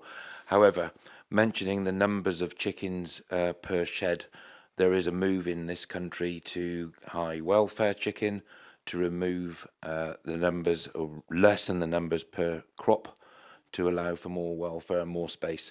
And as a point, just before I'm going to have to go, unfortunately, but I think as a consequence of what's going on in this catchment, there's lots of talk around numbers being reduced and numbers being dismissed, and maybe it's the agenda of some to get rid of all of it. Let's not discount the fact that if this area can address the problems required to be addressed and create good water quality, we could find that it is a preferred area to produce. So let's not throw the baby out with the bathwater and export our environmental credential if we find a solution to a problem in this area. And I think that needs saying, because it's easy to shut everybody down, but if we find positive interventions that work, then why not exploit that and make that into part of the economics of this county? Thanks, Martin. Before you go, I do want to get your comments on the next thing, which is helping farmers retain nutrients in soil. So the SFI Elms buffer strip element of the plan. Have you got anything to say on that? The buffer strips are interesting. 3D buffer strips would be fantastic if there are no drains underneath them. I think you'll find in part of the plan at the far end in the cross-border working is something that Farm Herefordshire, Kate and myself have been dealing with DEFRA for 18 months now to look to trial some work on how we save nutrient within soil and how we manage phosphate within soil, whether it be depletion or lessening the need for, if that makes sense. And so I think over time, SFI will become something. I'd like to ask Will lots of questions about the SFI, about the payments on the SFI, because how long are they for? Will they be for 20 years? Will they be for 5? It's not for me to ask here and now because we've got plenty to get through. But I think over time, farming practice will change. I think farming practice has changed. And I think over time with SFI has only just been brought in. There's another raft of things coming out in July, another set of options. And as I think as of last week, 1,000 applications a week were going into SFI schemes. It is being taken up. Admittedly, yes, initially it was perhaps slow. Now it is getting faster and faster, and it will come to a critical mass whereby it will become the norm.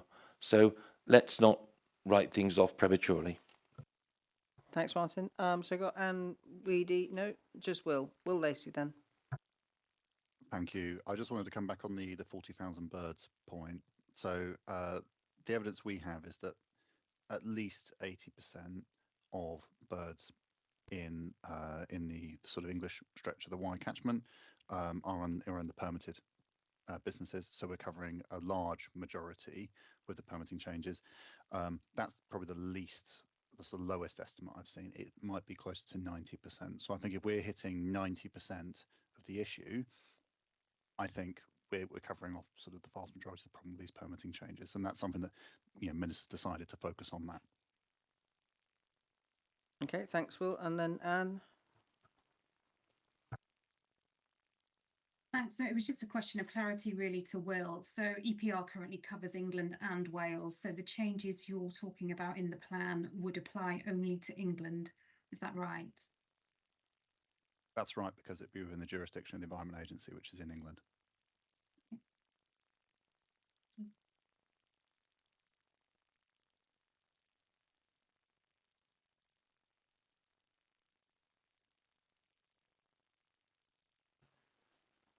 Oh my God.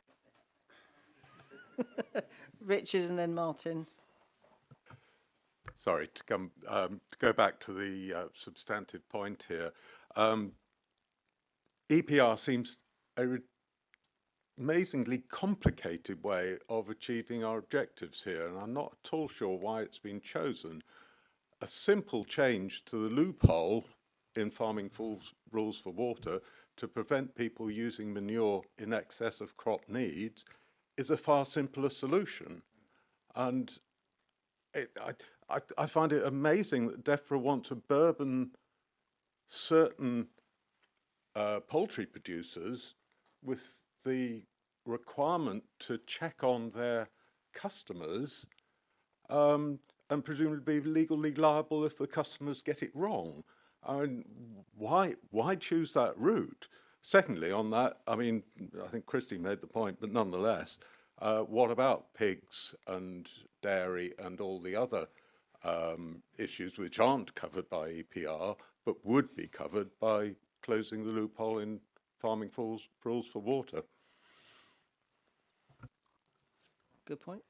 Can I build on that? Please. Well, it was Martin's turn next. Simply to say that from memory, and I'm very happy to be corrected, that of the 70% or 72 or 74, depending upon which version of the Refocus report you read, of pee and poo that is attributable to agriculture, only 30-odd% of that is attributable to poultry. So that leaves a very large slice or mound that is not poultry. And we bank what's in the plan for poultry. Thank you. Despite some of the other points that have been made. What about the rest? That is extensive sheep, extensive cattle.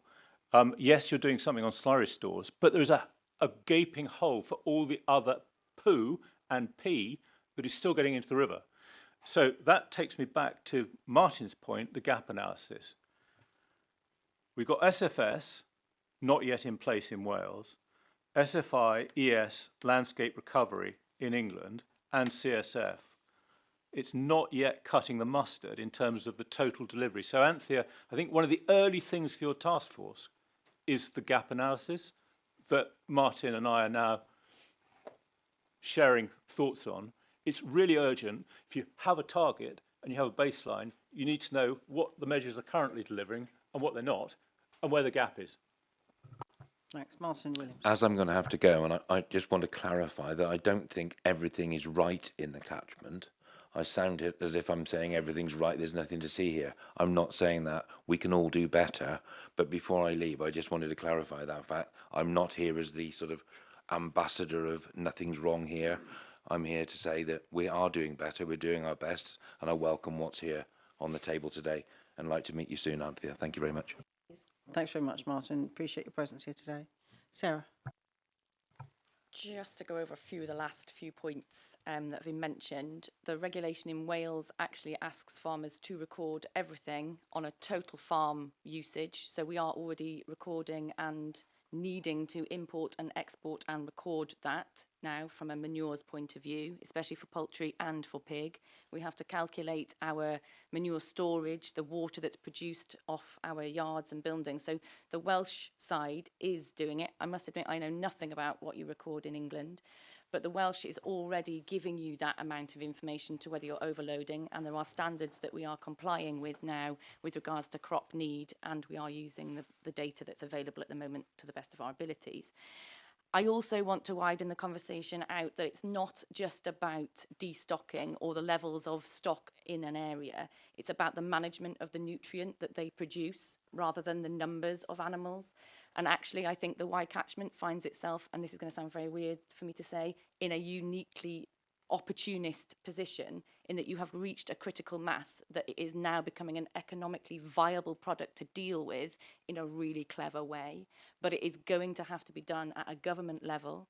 I have done a European tour, so I have seen solutions that are out there specifically for poultry manures of all types across all sectors within. It's not about broilers and layers. There's a lot of other support sectors within that supply chain. We're not reinventing the wheel by looking at this. It's stuff that's already being utilised out there. It's producing a lot of green energy. And I think that we need to have absolute government tie-in from a Welsh government point of view, that there will be reward for producing electric in tariffs paid for producing that. Otherwise, it's not economically viable. So this is not a project that will be solved by individuals, even you in this room now. We can talk about it all we like, but unless we are aiding and helping the agricultural sector across the board break down the barriers to stopping people, because nobody is polluting the river on purpose, nobody's doing this intentionally, there needs to be more solutions than there are problems at the moment. And I think having actionable, sensible actions put in place is what we need to talk about, not reducing stock. Thanks, Sarah. Yeah, I'm going to draw a line under it there. Sorry, Christine, because honestly, we have got to get on. So number 3, help farmers retain more nutrients and soil in the field. Good. Apologies, Chair. Nicola Kutcher had her hand up Nicola, for a long time. oh, sorry, Nicola. Is it? Sorry. Hi. I know you're drawing a line, but just I very am. quickly on the permit thresholds. You know, free-range eggs are a distinct problem in the area, and they're generally under 40,000 birds. And the point is, because they're non-permitted, they don't get inspected by the Environment Agency. So I put in a freedom of information request and said, how many non-permitted units did you inspect in the last 4 years? And the answer was 0. 0. So that's the problem. If they're not permitted, they don't get inspected. And that's why free-range units don't get looked at. So that's the desperate need to lower that threshold so that they get examined. I might be able to provide a bit of reassurance there. Thanks, so Will. I think there was a mistake in the way that data was presented to you, Nicola. The person answering the question, I think, thought you were asking about environmental permitting regime inspections, general farm inspections, which are across all farm types. Some free-range farms had been inspected, and I think the information is available online. If it's not, I can convey it to this group about the actual number of inspections over that time period that occurred on free-range farms. So there was a, I think there was a misunderstanding within EA about how that request was handled. So the answer isn't 0. I don't remember exactly what the number is off the top of my head, but I think I can share those numbers of EA inspections on free-range poultry farms to the group. Okay, that'd be really interesting to know. Great, thank you. Thanks, Will. Okay, so the only comment I've got about that section 3, SFI and the buffers. There was a question that came up at the Y Catchment Partnership about the how the buffers would work if you have coppice buffers. They're already coppiced, the 3-dimensional buffer. I think the point that Martin made very quickly about land drains under buffers is important.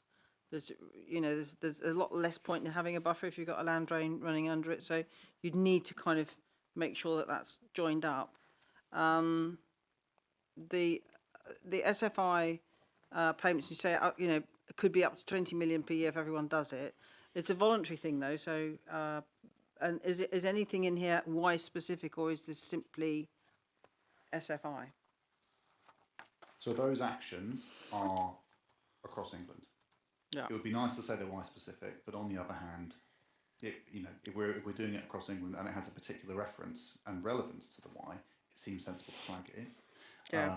I mean, as a broader point, which I haven't made very much so far, I suppose I could have done in response to previous points around around the fact that diffuse pollution has been a problem that's been understood for some time. In the past 4 or 5 years, I think people that have been following it will have seen that while I'm sure not sort of deemed sufficient by everyone in the group, action on diffuse agricultural pollution, diffuse nutrient pollution, sediment pollution has increased. It started with the increase in funding for catchment sensitive farming. It's continued in the increase in funding for the Environment Agency to carry out 4,000 inspections a year across England, and many of those I know have been prioritised to River Wye catchment on a more tactical level. And it's continued with the rollout of an increasingly comprehensive set of farming schemes, grant schemes, capital and revenue. So we are getting more to grips with the problem all the time, and it would have been quite remiss not to flag many of those pretty significant chunky interventions which are being introduced at a national level, but which are especially valuable in the Wye. On the point around voluntary, you're right, they are voluntary. But I singled out the Wye buffer strips because they're actually being given a premium payment, which is to say that they are being, I mean, I won't go too much into the methodology, but they're basically being rewarded at a significantly higher level than they were before. So it's a very strong incentive for people to implement them. As to the point around land drains, yes, I think water-soluble pollutants can and will escape through land drains, but soil erosion, I mean, land drains are not supposed to convey soil out of the field. So to the extent that phosphorus is binding to the soil, an extra wide 3D buffer strip will block a lot of that soil erosion. So it still has value, but I do take the nuanced point around land drains and how they'll have an impact. Thanks for that, Will. Simon. I dearly wish that we'd been involved in the creation of this, because there's a lot of learning in the Wye. This is thinking from 4 years ago. We understand now how phosphorus is moving through land drains from legacy soils. We understand the fact that if we have got 1,800 tonnes of phosphorus being applied from poultry manures and we're taking 80% out, then that's minus 1,500 tonnes. But we're getting 1,700 tonnes of bag fertiliser being applied. If we take the bag fertiliser out, then actually that's minus 3,200 tonnes, and we're back into a negative scenario. So that's a pathway that we could take within this plan to get back into a negative scenario. And there's no mention of bag fertiliser in this plan. There's no mention of bringing in, basically, if we could get to a situation that we could take this loophole off farming rules for water and go back to crop need, we would drop into the plan. It's and the thing about the legacy phosphorus is it doesn't move from clay soils, but it is moving from the lighter Wye soils, and it is proportional to soil P index. So the higher the soil P index, the more that's coming out through the land drains. I'm interested. I mean, I hadn't assumed that there was a significant issue with people applying bagged fertiliser to high P soils. I wouldn't have thought that would be rational from the farmer's perspective. It doesn't. Sorry. The point here is it doesn't matter. It doesn't matter if it's going in the form. The refocus work was showing that there's about 1,700 tonnes of bag of. If we're just talking about phosphorus, and again, we are limiting our scope of thinking by focusing on phosphorus. But if we're just talking about phosphorus, there is the refocus work showed that there's about 1,700 tonnes of bag phosphorus being applied to Wye soils, and it's a mixture of a lot of it is going onto soils that potentially need it, or boosting up before a maize crop, or or a potato crop where you need that burst of phosphorus to get the germination and the root development. If we could find a way that we could use manures for that and get better at moving manures around the catchment, these are the sort of visionary things that the idea of determining the scope of the problem and determining what are going to be the outcomes from each action in terms of taking bites out of the apple or bites out of the chunk of the problem. And that's what I would love the final plan to show, basically. Thanks, Simon. Steve Clink. Yeah, Steve Clink, I'm co-chair of Farm Herefordshire with Martin Williams. He does most of the speaking and I do most of the listening. But as he's not here anymore, I think there's a couple of things that I just wanted to say, and having listened to lots of discussion, it seemed to me when I read the DEFRA plan that it was really focused on nutrient, and it wasn't looking at spending money on lots of other things. And we've got sort of sidelined quite a bit in talking about salmon migration, which is absolutely valid, but this plan is really about nutrient, and I just wanted to, maybe we could focus on that slightly more. The other thing about Simon's point about the phosphorus, so Avara are shifting a lot of chicken, all 70% of their litter out of catchment, and my understanding from people that sell fertiliser is that that is not being replaced by bagged phosphate, and that if you talk to any advisor advising on crop nutrition, they will tell you that they cannot justify recommending to a farmer to apply phosphate above a level 2 unless, as Simon said, it's for maize or potatoes, and generally that phosphate is applied in a very narrow band in relatively small amounts for that crop, and until RB 209, which is the Bible in effect, is changed, then they are within farming rules for water. So I think maybe it might help to, it probably won't help to reassure people, but farmers aren't just spreading phosphorus around their fields because it costs them a shed load of money, you know, and that impacts on their bottom line. Why would they do it? Thank you. Thanks very much, Steve. Okay, have we got any more on that element, the SFI? We're good with that. Okay. So number 4, support the management of poultry manure by funding poultry manure combustors. This is where the 35 million came in. When I was driving up the road and I saw the newspaper, they put out those signs. It said 35 million pounds to save the wire. I thought, oh, fabulous. It turns out it's up to 35 million to buy incinerators or combustors. So yeah, but anyway, jolly good. There's a one-off grant to trial the use. We have already farmers using in the catchment, Witton Farms, Joe Hilditch. So I don't know, Will, if you're aware of that. We don't necessarily need another trial if this is the direction that we want to go in. There's already up and running in the catchment.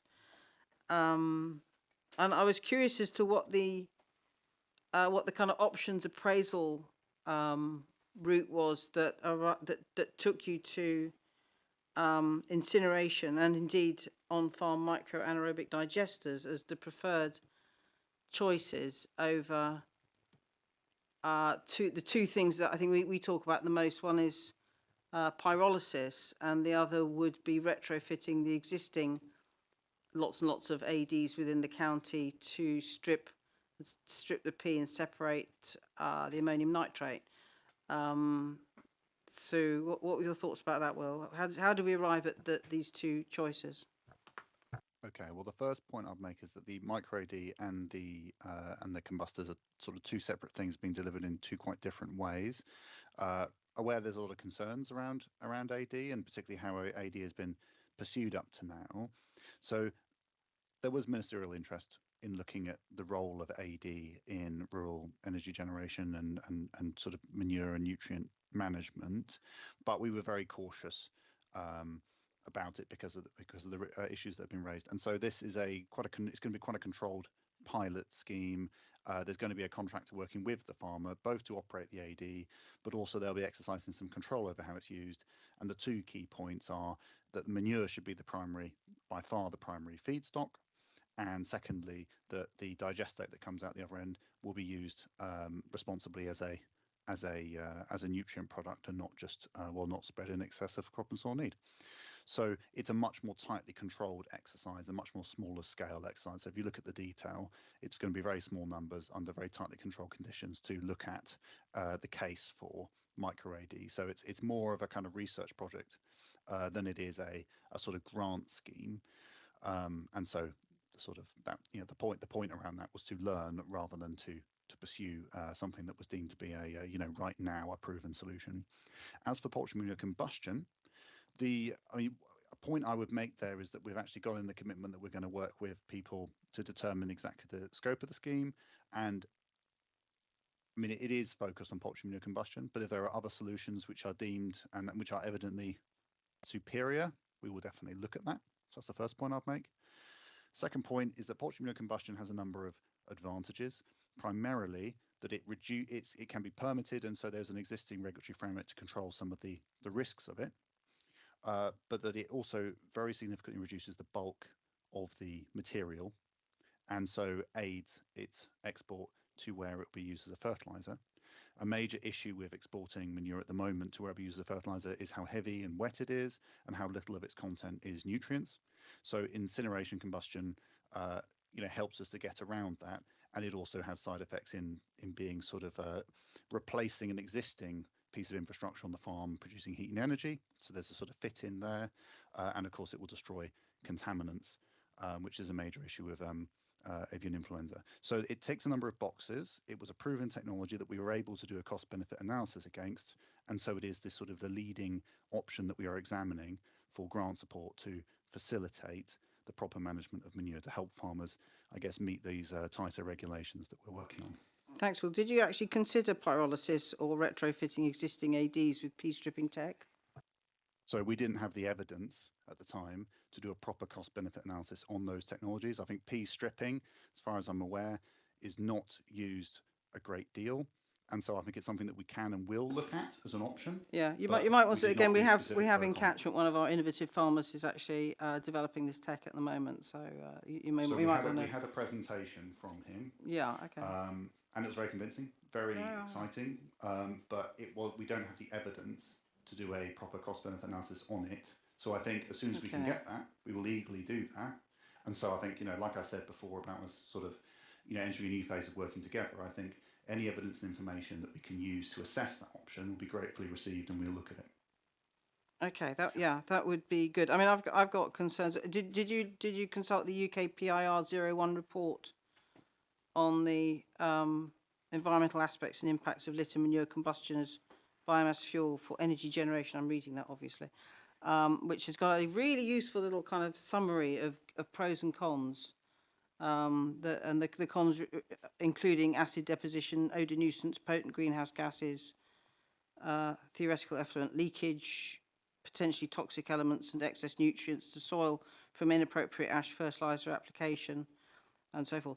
And of course, the other problem with ADs, if you don't strip the pea, then we're back to kind of where we are anyway, which is relying on not spreading in excess of crop need. Now, if no one was spreading in excess of crop need, we wouldn't sort of be here now doing this. So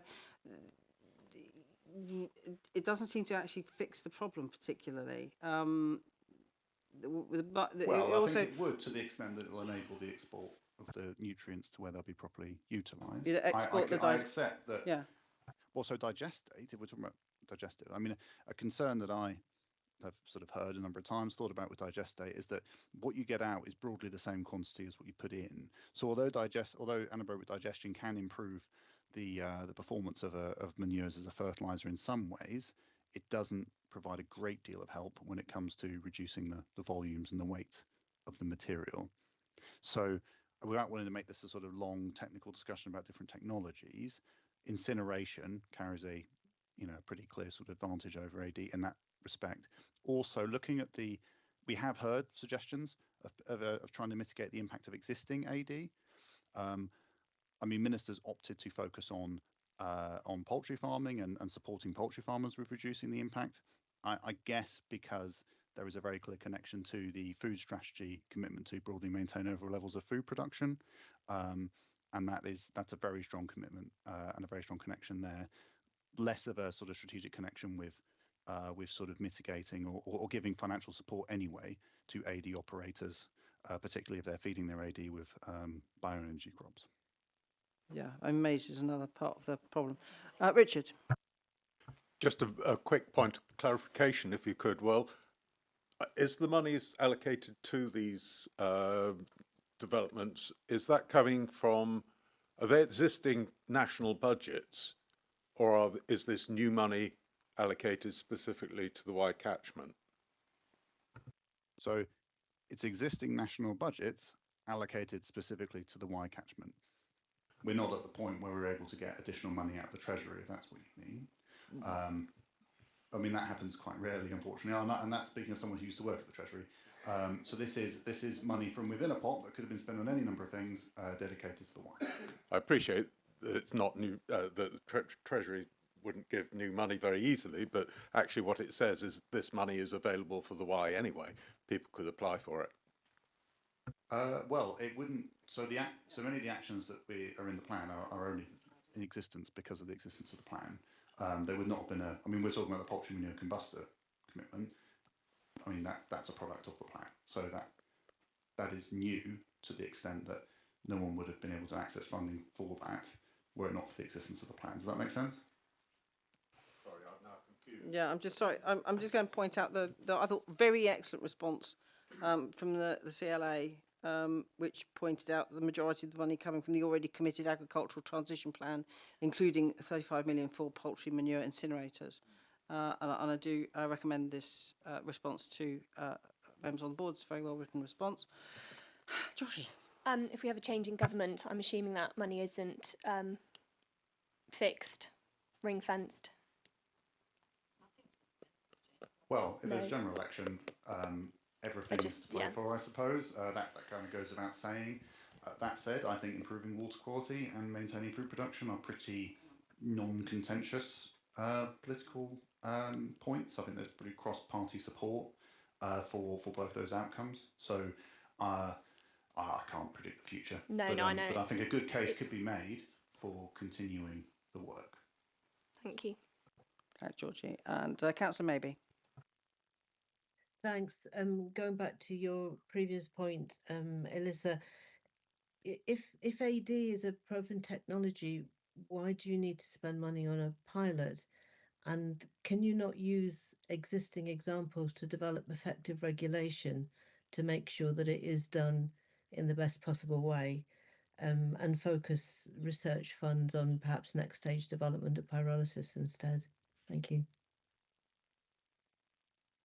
So on AD, so this is specifically a micro AD pilot, and the purpose of the pilot is to test its ability to improve the specifically, I think, cattle manure nutrient use.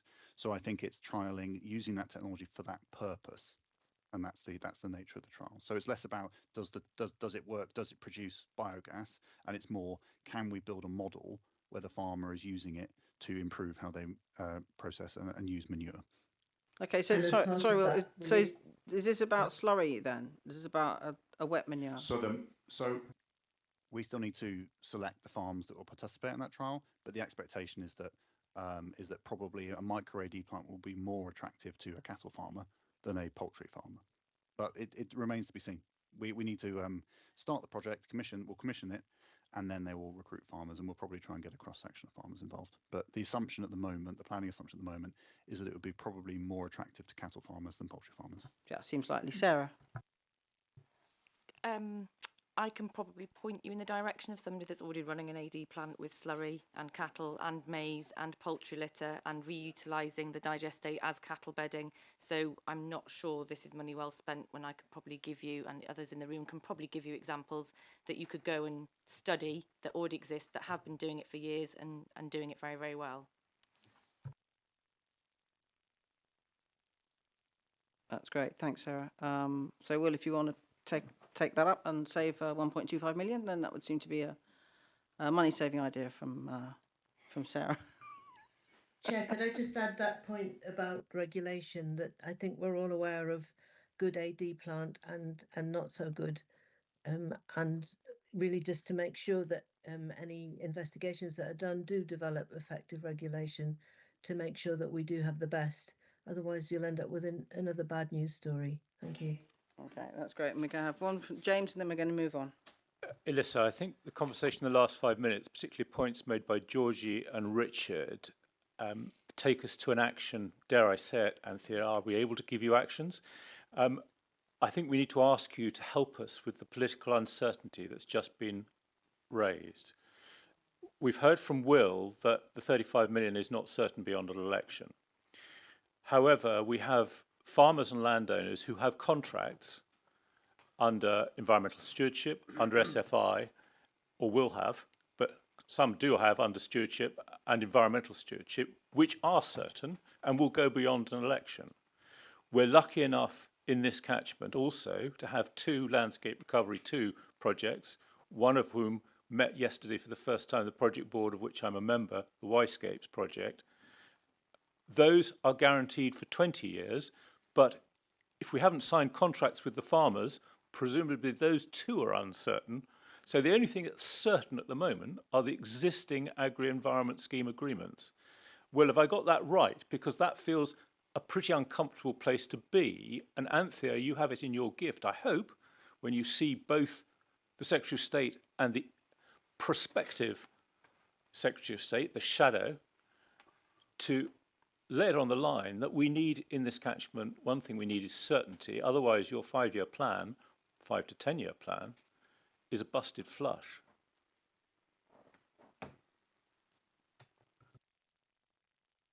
And yes, I understand that. And I mean, I know that my own appointment goes out the window when there's a change of Secretary of State. So we need to try and do as much as we can, as quickly as we can, in order to have demonstrated that we're actually doing a useful job and that the next Secretary of State, for whatever political party, will want us to continue.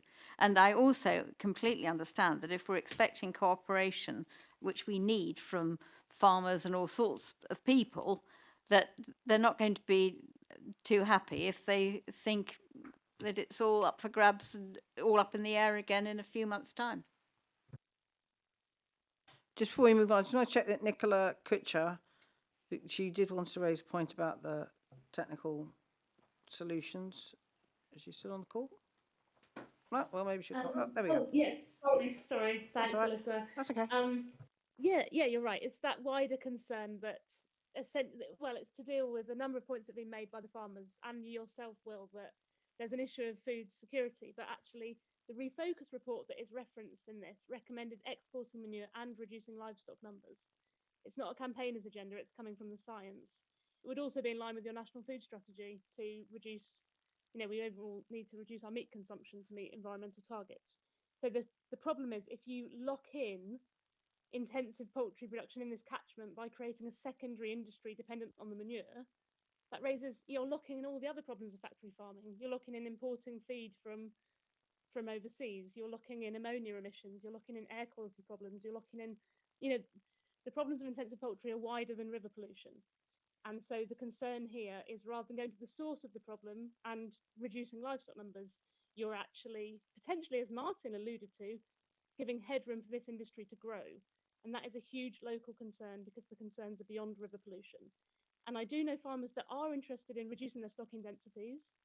So they wouldn't go out of business, but they could have fewer birds in their sheds. Those birds would have a better quality of life. They could get a better price for that chicken. There are ways of destocking that could be good. And you could also be offering grants, as Friends of the River Wye made clear in their statement, you could be offering grants to help people repurpose their poultry sheds to grow other things like indoor lettuces or mushrooms. So why only use public money to support an industry that actually should be descaling in this catchment? Okay. Well, thank you, Nicola. So, I mean, I've said about the National Food Strategy, the commitment to broadly maintain overall levels of food production. I guess following on from that, ministers chose not to pursue actions that would sort of have a, specific upwards or downwards impact on livestock numbers or food production. As for the use of public money, yes, this particular commitment and this very kind of headline sort of funding number in the plan is focused on a technical solution to managing or to help manage poultry manure. Actually, many of the other sort of payments that, or probably the vast majority of the farming scheme's budget is geared towards slightly less productive but more sustainable, in some cases much more sustainable agricultural practices. And my personal favourite is no-till agriculture, which can be less productive, particularly in the first few years. But then as you improve the soil quality, the soil levels of soil organic matter, actually you start to generate your own nutrients. You need less nutrients, you don't need to import as much, wouldn't even need as much manure, dare I say it, and you have a more sort of sustainable food system. So I take the point. I don't think anyone was surprised and would have been surprised that the government didn't sort of push down on the overall scale of any food sector. But yeah, on the general use of public money point, I would say broadly, on the whole, most farming schemes contribute towards a slightly less intensive and short-term productive model over a more sustainable long-term productive model that's more resilient to climate change and environmental hazards and the rest of it. So I think that the overall drive is still towards a more sustainable form of agriculture rather than baking in slightly less sustainable, perhaps conventional practices. But I take your point. I mean, everyone's been calling for a moratorium on intensive livestock units in this catchment, including the water. You know, the last Environmental Audit Committee report said there should be a cap on livestock numbers in catchments exceeding their nutrient budgets. So I am disappointed that DEFRA hasn't kind of taken any action on that. Well, I think the government chose to take the approach it did. I think that if you're considering ways to tackle the problem that the plan sought to solve was nutrient pollution from a sort of surplus of nutrients being applied to areas of land. I think in general you should pursue the policy instrument that will sort of achieve that with the minimum of sort of disruption to sort of what people are doing now. Certainly that's the government's approach, and ministers decided that the way to mitigate the pollution from poultry farming was to better manage the manure, and that's what many of our points are raised. So I don't think it was deemed necessary to impose that moratorium to achieve the goal that the plan sets out to do. Thanks very much. Well, Steve, do you want to come in? Yeah, thanks, Alyssa. Yeah, I wonder whether it's possible, James talked earlier about baselines, and to get a handle on how land use change has happened and is happening. I mean, farmers have to do either a basic payment scheme form or a single farm payment form. To my uninformed brain, it wouldn't seem very difficult to be able to get, how much more cover crop is being grown, how much land has changed from arable to grass.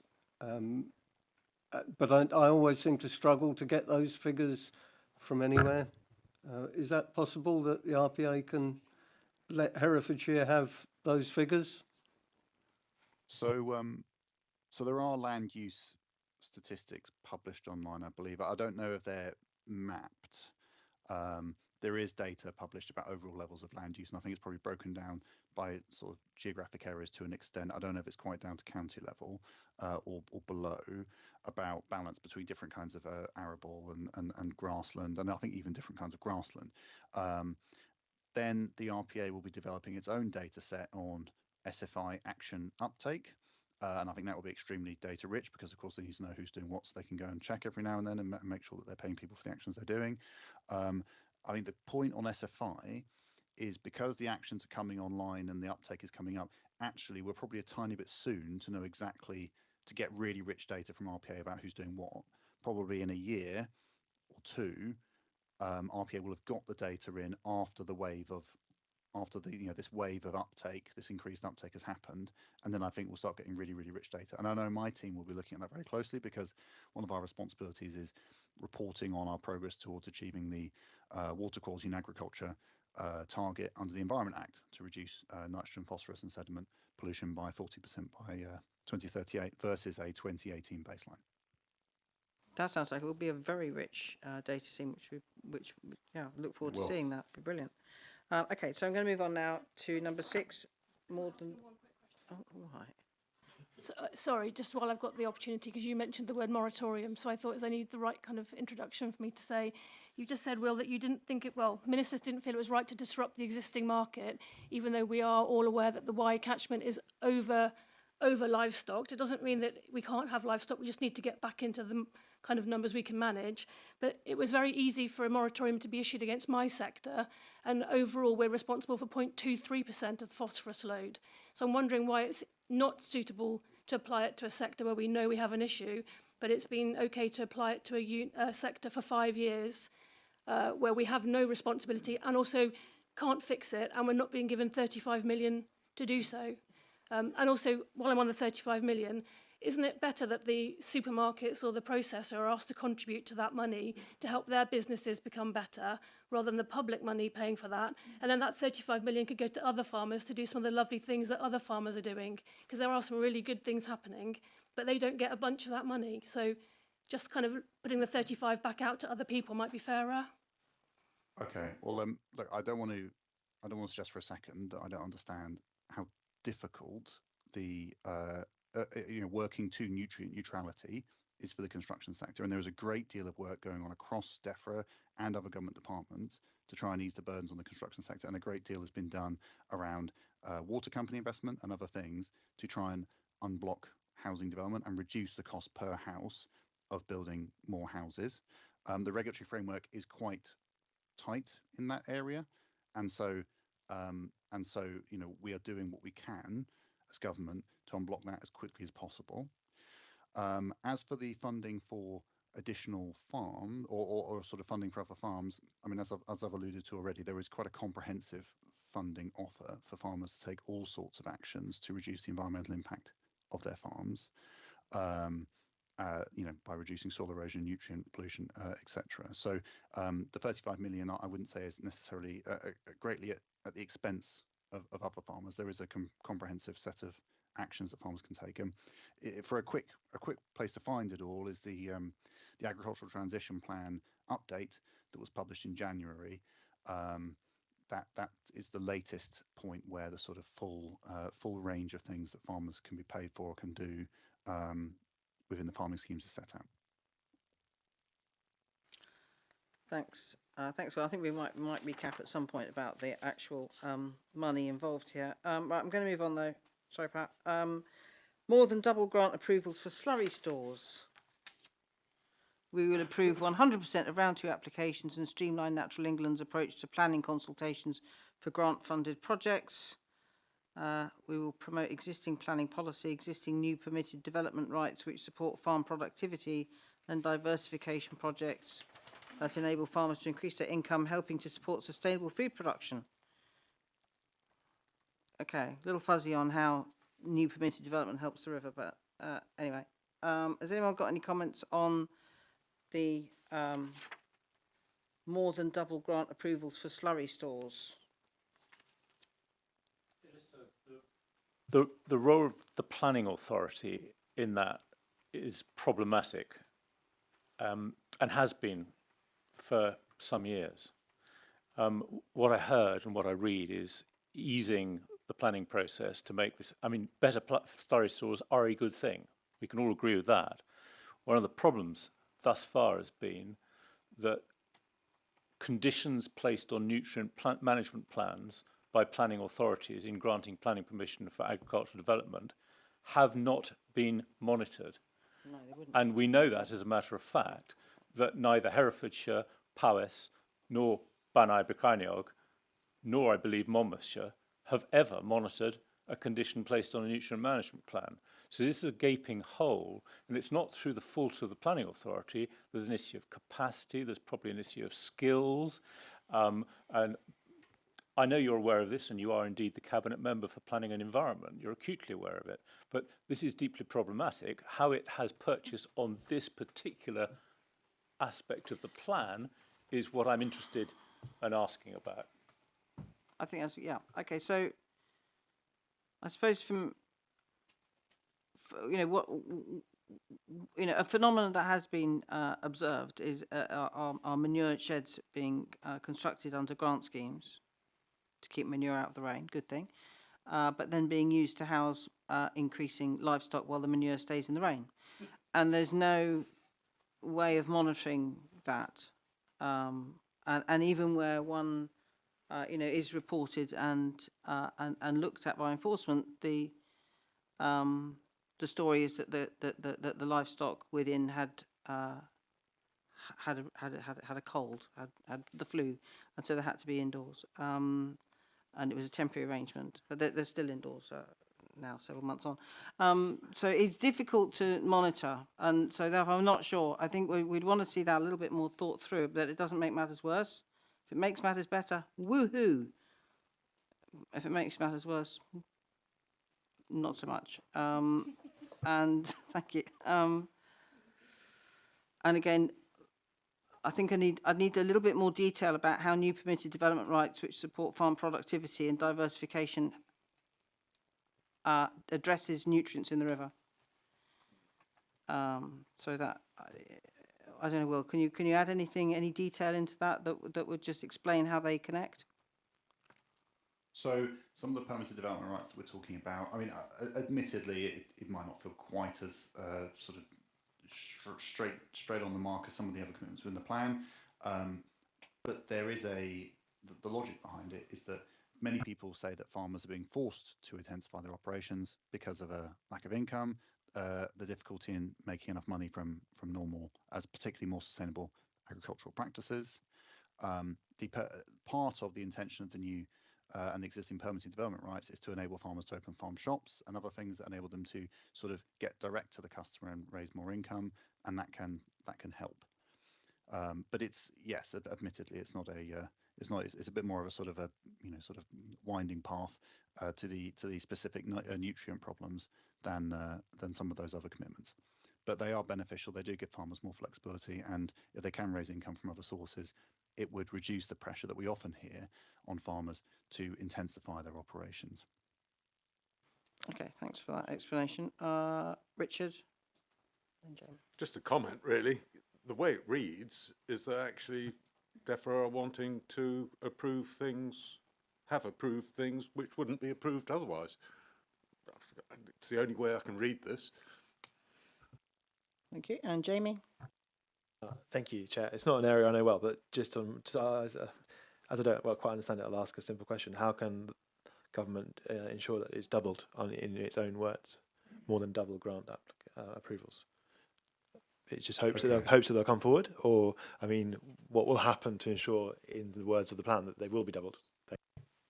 Okay, well, I apologise if the wording is unclear. So what this refers to is that the funding that's been allocated to slurry store grants has been doubled this year compared to the previous year. And so we will be basically agreeing to fund twice as many projects as we did last year. And that number actually is every single person who applied. So. And is that just in the Y catchment or nationally? That's nationally, but there are increased numbers of applications in the Y, which we are approving. Okay. Sorry, Jamie. And on the facts, that's just, you've got to challenge that, haven't you? It's not about the why, it's about national. So yeah. I mean, I think we'll collate all this when we get to the end of the meeting. It's ingenuous, isn't it? Okay, so number 7. Is any more on that? No, good. Okay, number 7. To say, sorry, Chair, just to say, presumably we're only talking about England. Yes. Yeah, because okay, it's the DEFRA plan. Work with partners on the Y-scapes and Y Valley Ridge to River landscape recovery projects. We love these projects. They are great. So, fabulous. Glad that they're going to be supported. Just to clarify, is the undertaking to support... Everyone is. You know, we love the Y-scapes project. Yeah, no, just look. Sorry. Indeed, fantastic. And we should recognise that it's an existing project and welcome it. Indeed, just for the record, it is already there, isn't it? Exactly, it's already there. But what I'm trying to draw out is whether or not this is an undertaking then to commit to the full funding of both of those projects. Sorry, Chair. I'll put up my hand up. So I'm on the project board. Thank you. For Y-scapes. Duly noted. We met yesterday, so I declare that interest. I also wrote a big chunk of the application for the successful bid. Some of us around the table know that. It says subject to completing the development phase, we will provide significant long-term funding. Let me try and answer the question, because my understanding is this: we are in the development phase. Yes. We have another almost 2 years to go to the end of the development phase. Yes. And only when we get to the end of the development phase will we get through a gateway if we pass the criteria. Yes. And only at that point will the funds be guaranteed. So the plan needs to be absolutely clear about that. What this plan says, James, is subject to completing the development phase. I think we can all assume that you'll complete the development phase. We hope. Then there will be significant long-term funding, 20 plus years, for the delivery of the transformational aspect. So what I'm trying to draw out of Will is whether or not that is a firm commitment that as long as these plans complete the development phase, they will get the 20-year funding. Well, that is the question I asked earlier, and wasn't sure I got a Well, clear so answer, so I'm yeah, very so I'm pleased to asking hear now. again from Will. You know, if we get Okay, to the all right, development phase, because the agri-environment schemes that exist under agreement are guaranteed post an election. Yes. We're in the development phase, Yes. and there's an election in between. This is the answer I'm trying to get, James. Great. Thank you. Okay, Will, over to you. Okay, so government, regardless of the election, government will honour existing commitments, signatures, signed agreements. Beyond that, it would be like it's just not in our power to pre-commit a future government administration to anything because it's their right as the elected government to take whatever course they deem appropriate. Now, the development phase, assuming all is well, and I can't see why a future administration would want to pull the plug on this project, but I cannot at the same time say that they don't have the right to, because of course they do, but I can't see how they would. If it completes the development phase, yes, the funding as pledged within the existing scheme will be provided. Good. So all they need to do is complete the development phase. Now, the development phase will determine, in part, how much funding is required from government and from other partners. I presume people working on the scheme will fully understand this. I'm sure they will. So there's no specific set of money that I can sort of say, yes, this will be provided. But yes, if they do complete the development phase, Okay. in line with the scheme, then it will be funded, assuming a future government doesn't decide to Yeah. make sweeping and sort of, you know, difficult to understand changes. Fine, that's great. Thanks, Will. Yeah, good. Everyone get that? Any more comments on that? No? Good. All right, number 8. Yeah, just one. So what I'm hearing is that there's no difference between the situation before this plan was released and after. Is that right, Will? For these projects, that's correct. No To be difference. honest, Okay, this thank you. one was in because if it wasn't in, it would be quite strange that we didn't mention it. Yeah, no, that's great. Thanks, Will. Thanks for the clarification there. Okay, so number 8, provide funding for at least 2 projects delivered with local partners in the next financial year. We will make early progress towards the delivery of a river-wide catchment plan by funding 2 local projects. Okay, the one project is restoring our rivers, which will improve the channel of the River Lug. I'd be very cautious around that, really.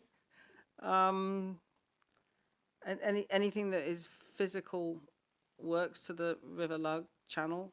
I'm not saying just be cautious. Listen, I can happily speak to that. Yes, Jamie. I mean, so Martin coming here, but this is similar to point 7, an existing proposal underneath EA's White Reef funding.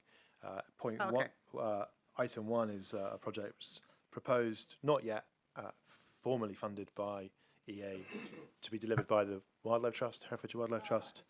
And then I think point 2B is a project proposed by Woof and Simon's team. But I mean, on the river channel specifically. So yeah, so basically these are existing projects within the partners on the board. I think we should kind of put the channel itself to the side in the kind of the huge sense of that. What that means. Trust the Wildlife Trust of the channel. It's positive support to improve the channel with farmers, landowners, etc. Right, Martin, come in to help me clarification on clarify. that. No, that's great. Thank you. That's I good. just want to acknowledge it's partner matched funding, so we provide a proportion, and then those that we partner with provide the rest. So therefore, you can get more benefit from this So funding. is that how they provide funding? That's the EA providing the funding? Yeah, so this is our WEEF allocation, which we have year on year. And the 2 projects referenced in the plan are those that are meeting the criteria for that allocation of funding. And we work closely with both Woof and the Wildlife Trust to deliver those. So you're providing, as it were, match funding? So we match fund. Just to clarify again, is this new or not new? This is existing. It hasn't been allocated yet. So it's WEEF funding for 24-25. So it hasn't been allocated yet. We're in the process of the business cases, but I think we've got through the business cases, but it's an existing programme of work. Okay. And just very quickly, lastly, how much? You're talking to the CEO, How much I'm is not the sure. match funding? You'll have to ask the. So we can't give the amount today publicly because we have to look at the allocation across West Midlands. We're not quite certain what the total allocation will be because we then need to look at where our other projects may need funding. But I'm hoping the next couple of weeks that'll become clearer, and obviously we'll work with, as we do already, with Simon and Jamie on that. Right. Okay. I've got a follow-on question for all of the projects, really. When you pitch for the money, do you have to quantify how much phosphorus you'll be saving, or I can see that they're broader kind of ecological projects, more habitat but they're in the improvements, plan isn't for it? how we save phosphorus in the Y. So do they come with an agreement that you have to say how much phosphorus? Because none of the actions have any quantifiable objective or outcome. So when I have to put forward a housing calculation, it's to the ounce of phosphorus. So it'd be good if there's money being spent, if you can tack on the calculation, then we've got something to get into that gap again, Martin. So the WEEF has a specific criteria which is linked to Water Framework Directive objectives, which also link to nutrients. When we look at projects, I think we've already said, and I think it's well recognised, it's not just all about nutrients. So a lot of the work that we partner with Jamie and Simon and others is also about education and that wider habitat enhancement and creation to make sure that it's more holistic rather than focusing on one, because I think we also recognise you focus on one thing now, the future, as we've said today, could be very different. So that's a criteria, and we're really clear on that. Yeah. We also prioritise SAC catchments, so part of our criteria is looking at the designation. So when we consider what we allocate, they do take key consideration into that. Right. I'm just my point is that there are loads of things that you could quantify phosphorus reductions on, whether it's AD, incineration, river buffers. All of those things have quantifiable numbers to them. So it'd be good to try and get some of those captured while we're looking at phosphorus. So can I come back on that if that's okay, Alyssa? Yeah, of course. Yep. So part of the work we're doing with the diffuse water pollution plan, including the modelling, will provide greater certainty than we have before. Okay. So when we look at certainty, a lot of that does come from scientific models. So we have to work with the models that we have, but it would also consider the research, so some of the refocus studies. We're looking at, with the Lancaster team, on the role of legacy phosphate at the moment. So what we will be able to do is you start to model some of the different outputs and what that likely projection would be, say in nutrient reductions. But this is the wider conversation we need to have and bring in everyone in on, because this is a new piece of work, and I think it's certainly something that most people are asking for. But we can only work with the science that we've got and any future research that comes in. And I think that's where the commitment in the last point we'll go on to shortly is around that future research need. Great, that's great. Thank you, and thank you for the segue into the last segment. Oh, Sarah. Oh. Can answer the point for Y-scapes on nutrient. You'd rather I didn't? Is that shaking your head? Just hold that thought, because Sarah wants to come in. If those representing Wales online with NRW and Welsh Government, whether there are equivalent funding pots being set aside or allocated for project work on the Welsh side of the border? Good question. Kat? Somebody? Right, I'm not sure if I can answer that off the top of my head, I'm afraid. Okay, could you do it? Could you take it away and I can come in with, we've got the commitment from Welsh Government to fund the Upper Wye Restoration Project. That's a project that's about to launch officially in June. A lot of the stakeholders on this call will probably be getting invites to that launch. So that's a restoration project that's that's being funded through Welsh Government via NRW. Oh, that's good news. Already in place. That's great. Really looking forward to seeing the talked about detail of that. That's good. That's good to know. Thanks a lot, Anne. But yeah, any other kind of innovation technology, any other, if could just sort of let Sarah know so she knows, so she can talk to her farming groups. Who's next? We've got James and James. I'm going to go with James Marsden. Very generous. You've allowed me to speak a lot. On Y-scapes, funnily enough, the application didn't ask us for a specific number on phosphate. But what we put in the application, and what in effect we're now contracted to through the development phase, and I'm reading this, reduce nutrient inputs to draw down the P loading to at least the agronomic minimum or below Olsen P by 2035. Okay. Whereas the numbers on BNG units and on carbon were much more specific. It's interesting. Thank you, James. Alyssa? You can then tie that with the drain monitoring that was conducted by the Environment Agency and by farmers like Steve Clenk to put actual numbers on what reductions in Olsen P means in terms of reduced input of legacy P into the river. So this is all part of the Y catchment plan that we're doing. Is we're trying to change it from outputs to outcomes and put quantifiable numbers on actions. Yeah, exactly. That's such an important piece of work. James. Simon's list is mic on. There we go. Have another go.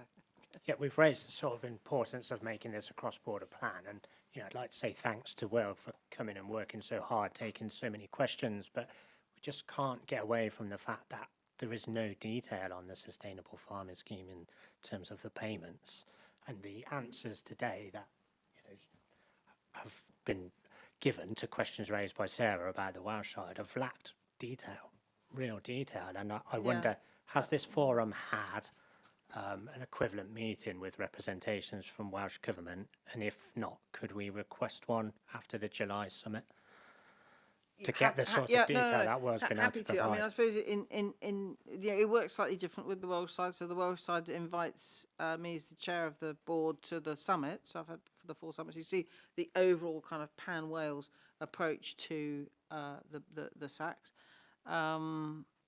But yeah, I mean, we do need to kind of calibrate that better. Obviously, today has been principally, and say thanks to Will for being there. But it's been principally about the, about Will and the plan, because it's a DEFRA plan. There isn't an equivalent. Although we may, I think, once this plan for the Appleby is published, what Anne was referring to, that would be the moment when we'd want to kind of do this then, if that's okay. Yeah. Excellent. The gap's so huge. Okay. Christine. The trouble seems to me that DEFRA is 2 things. DEFRA is a UK ministry and responsible for all sorts of things about farming in England. And we've heard an awful lot about what happens in Herefordshire in the commitments. And I'm a little bit disappointed because just one of the commitments, which was the environmental permitting regime, I thought was UK-wide, but and in fact NRW has told me we can't do anything about this because it's for the UK government, and now we've heard that that's just England as well. Okay, so a little bit of confusion about the EPR. It's the legal status. Whether that's a UK thing or a devolved thing. I guess, I don't know. Will, would you say that it's a UK, it's the English government thing, and not therefore a Welsh thing? Yeah. Well, yeah. I mean, the environmental it's quite confusing. The different pieces of legislation can either cover England, Wales, any sort of combination of the two, and Scotland in some cases. And then sometimes there is a piece of legislation that applies to England and Wales, but then certain parts of that legislation only apply to England or Wales. So it can be very confusing. What's quite clear and demarcated is that agriculture and environment policy is devolved. And that means that while DEFRA is a UK ministry, our powers to change legislation and create funding schemes is limited to England. And that is evident, and people have commented on it throughout this discussion. So that's the answer. This is the DEFRA plan. It pertains only to England, and I think we're right to sort of say, but the river is also in Wales, and Kat is on the call to hear that, and hopefully we will have a kind of another version of this later on once we've got the plan for the Appleby that Anne was referring to, and Welsh Government has got a chance to see if it wants to do something other than that, and maybe that's enough. I don't know. I haven't seen it, so. Let's take it a step at a time. I think we've raised that concern. It's been heard. Yeah. Okay. We've got any more? Sarah, do you want to come back? Can I ask a very naive question? Does Westminster not give Wales the pot of money we spend on what we are devolved to regulate and But it would be up to Welsh Government how they spend it. Yeah. Richard. Yeah, it's just to express considerable frustration. This has been best part of 12 months in development, this plan. It doesn't even sound as if DEFRA have talked to Wales Government about a potential of joining up these dots. And but then there's together. part, what we must remember as well is this plan has got within it the money for the incinerators, money for ADs, whatever, but also within it is reference to a plan, which is the plan, hopefully, that we know is the Y catchment plan with the nutrient management plan within. Now that plan, as we know, sits comfortably across everybody because we're all involved in it. So let's not get too hung up on that. Right, I'm just going to look at number 9. We will work with partners in academia, agriculture and the third sector. That's you lot. In England and Wales to produce new evidence on how farmers can mitigate pollution given the catchment's unique geography, including from legacy phosphate deeper in the soil structure. Fabulous. I love that one. Is there any money in that bit? Well, Yeah, so DEFRA research budget will be used to pay for that project. okay, and how does that get accessed? How do we? Well, DEFRA will commission the research project. So okay, and so who will there's a few DEFRA different ways speak we to? can go out to tender. How will Well, you we know can what speak to commission? Yeah. Well, so actually we had a bit of a conversation about this earlier, didn't we, about evidence needs and the interaction with citizen scientists. So I think we need to speak to lots of people in this room, the room that I'm not currently in, and others, to properly scope that project. Okay. And then once we have a scope that we're happy with, we can then, there's a few different ways we can go out to tender for it. Brilliant. Okay. So there would have to be a competitive tender to. That's one of my or there'd favourite have to be bits. Just literally one of my favourite bits. You saved the best till last. Well, we know a lot of people wanted that, and it did come very through. I mean, I was at the round table a little while ago, and that was a clear ask around the evidence. So we wanted to make sure that was in the eventual plan. Right. Okay, that's brilliant. So I'm aware time is ticking on. Sarah? Just very quickly, clarification if that research budget is cross-border and can be accessed from people on the Welsh side of the border to do some research for well-needed data.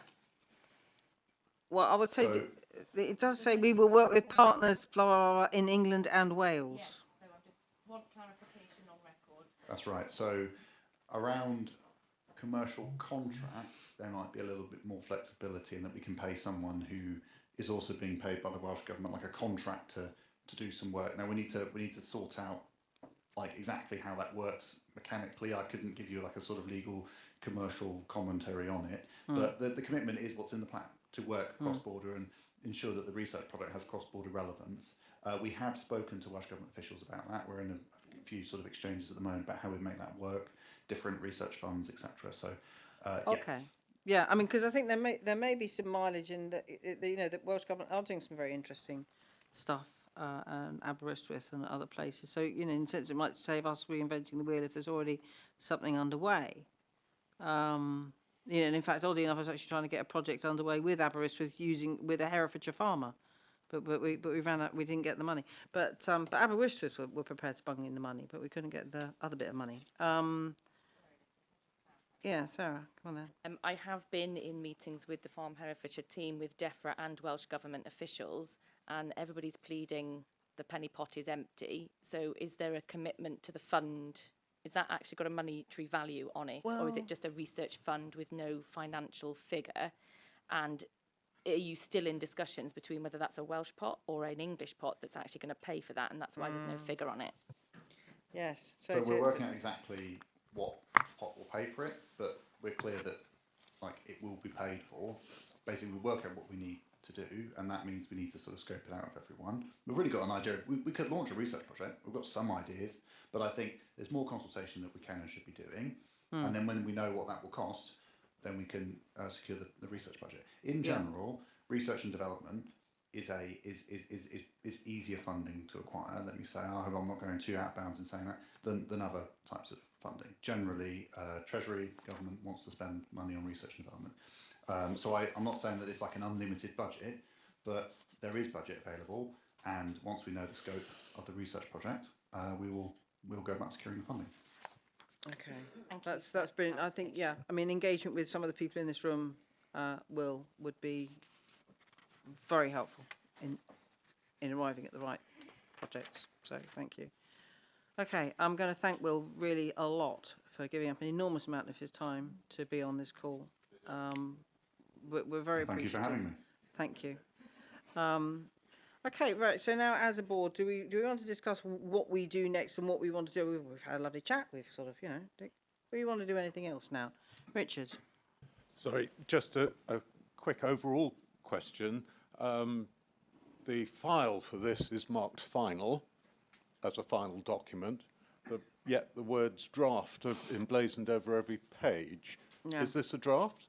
Is No, it it's a a final. given? What happens next? You talked about consultation. Is this now open for consultation?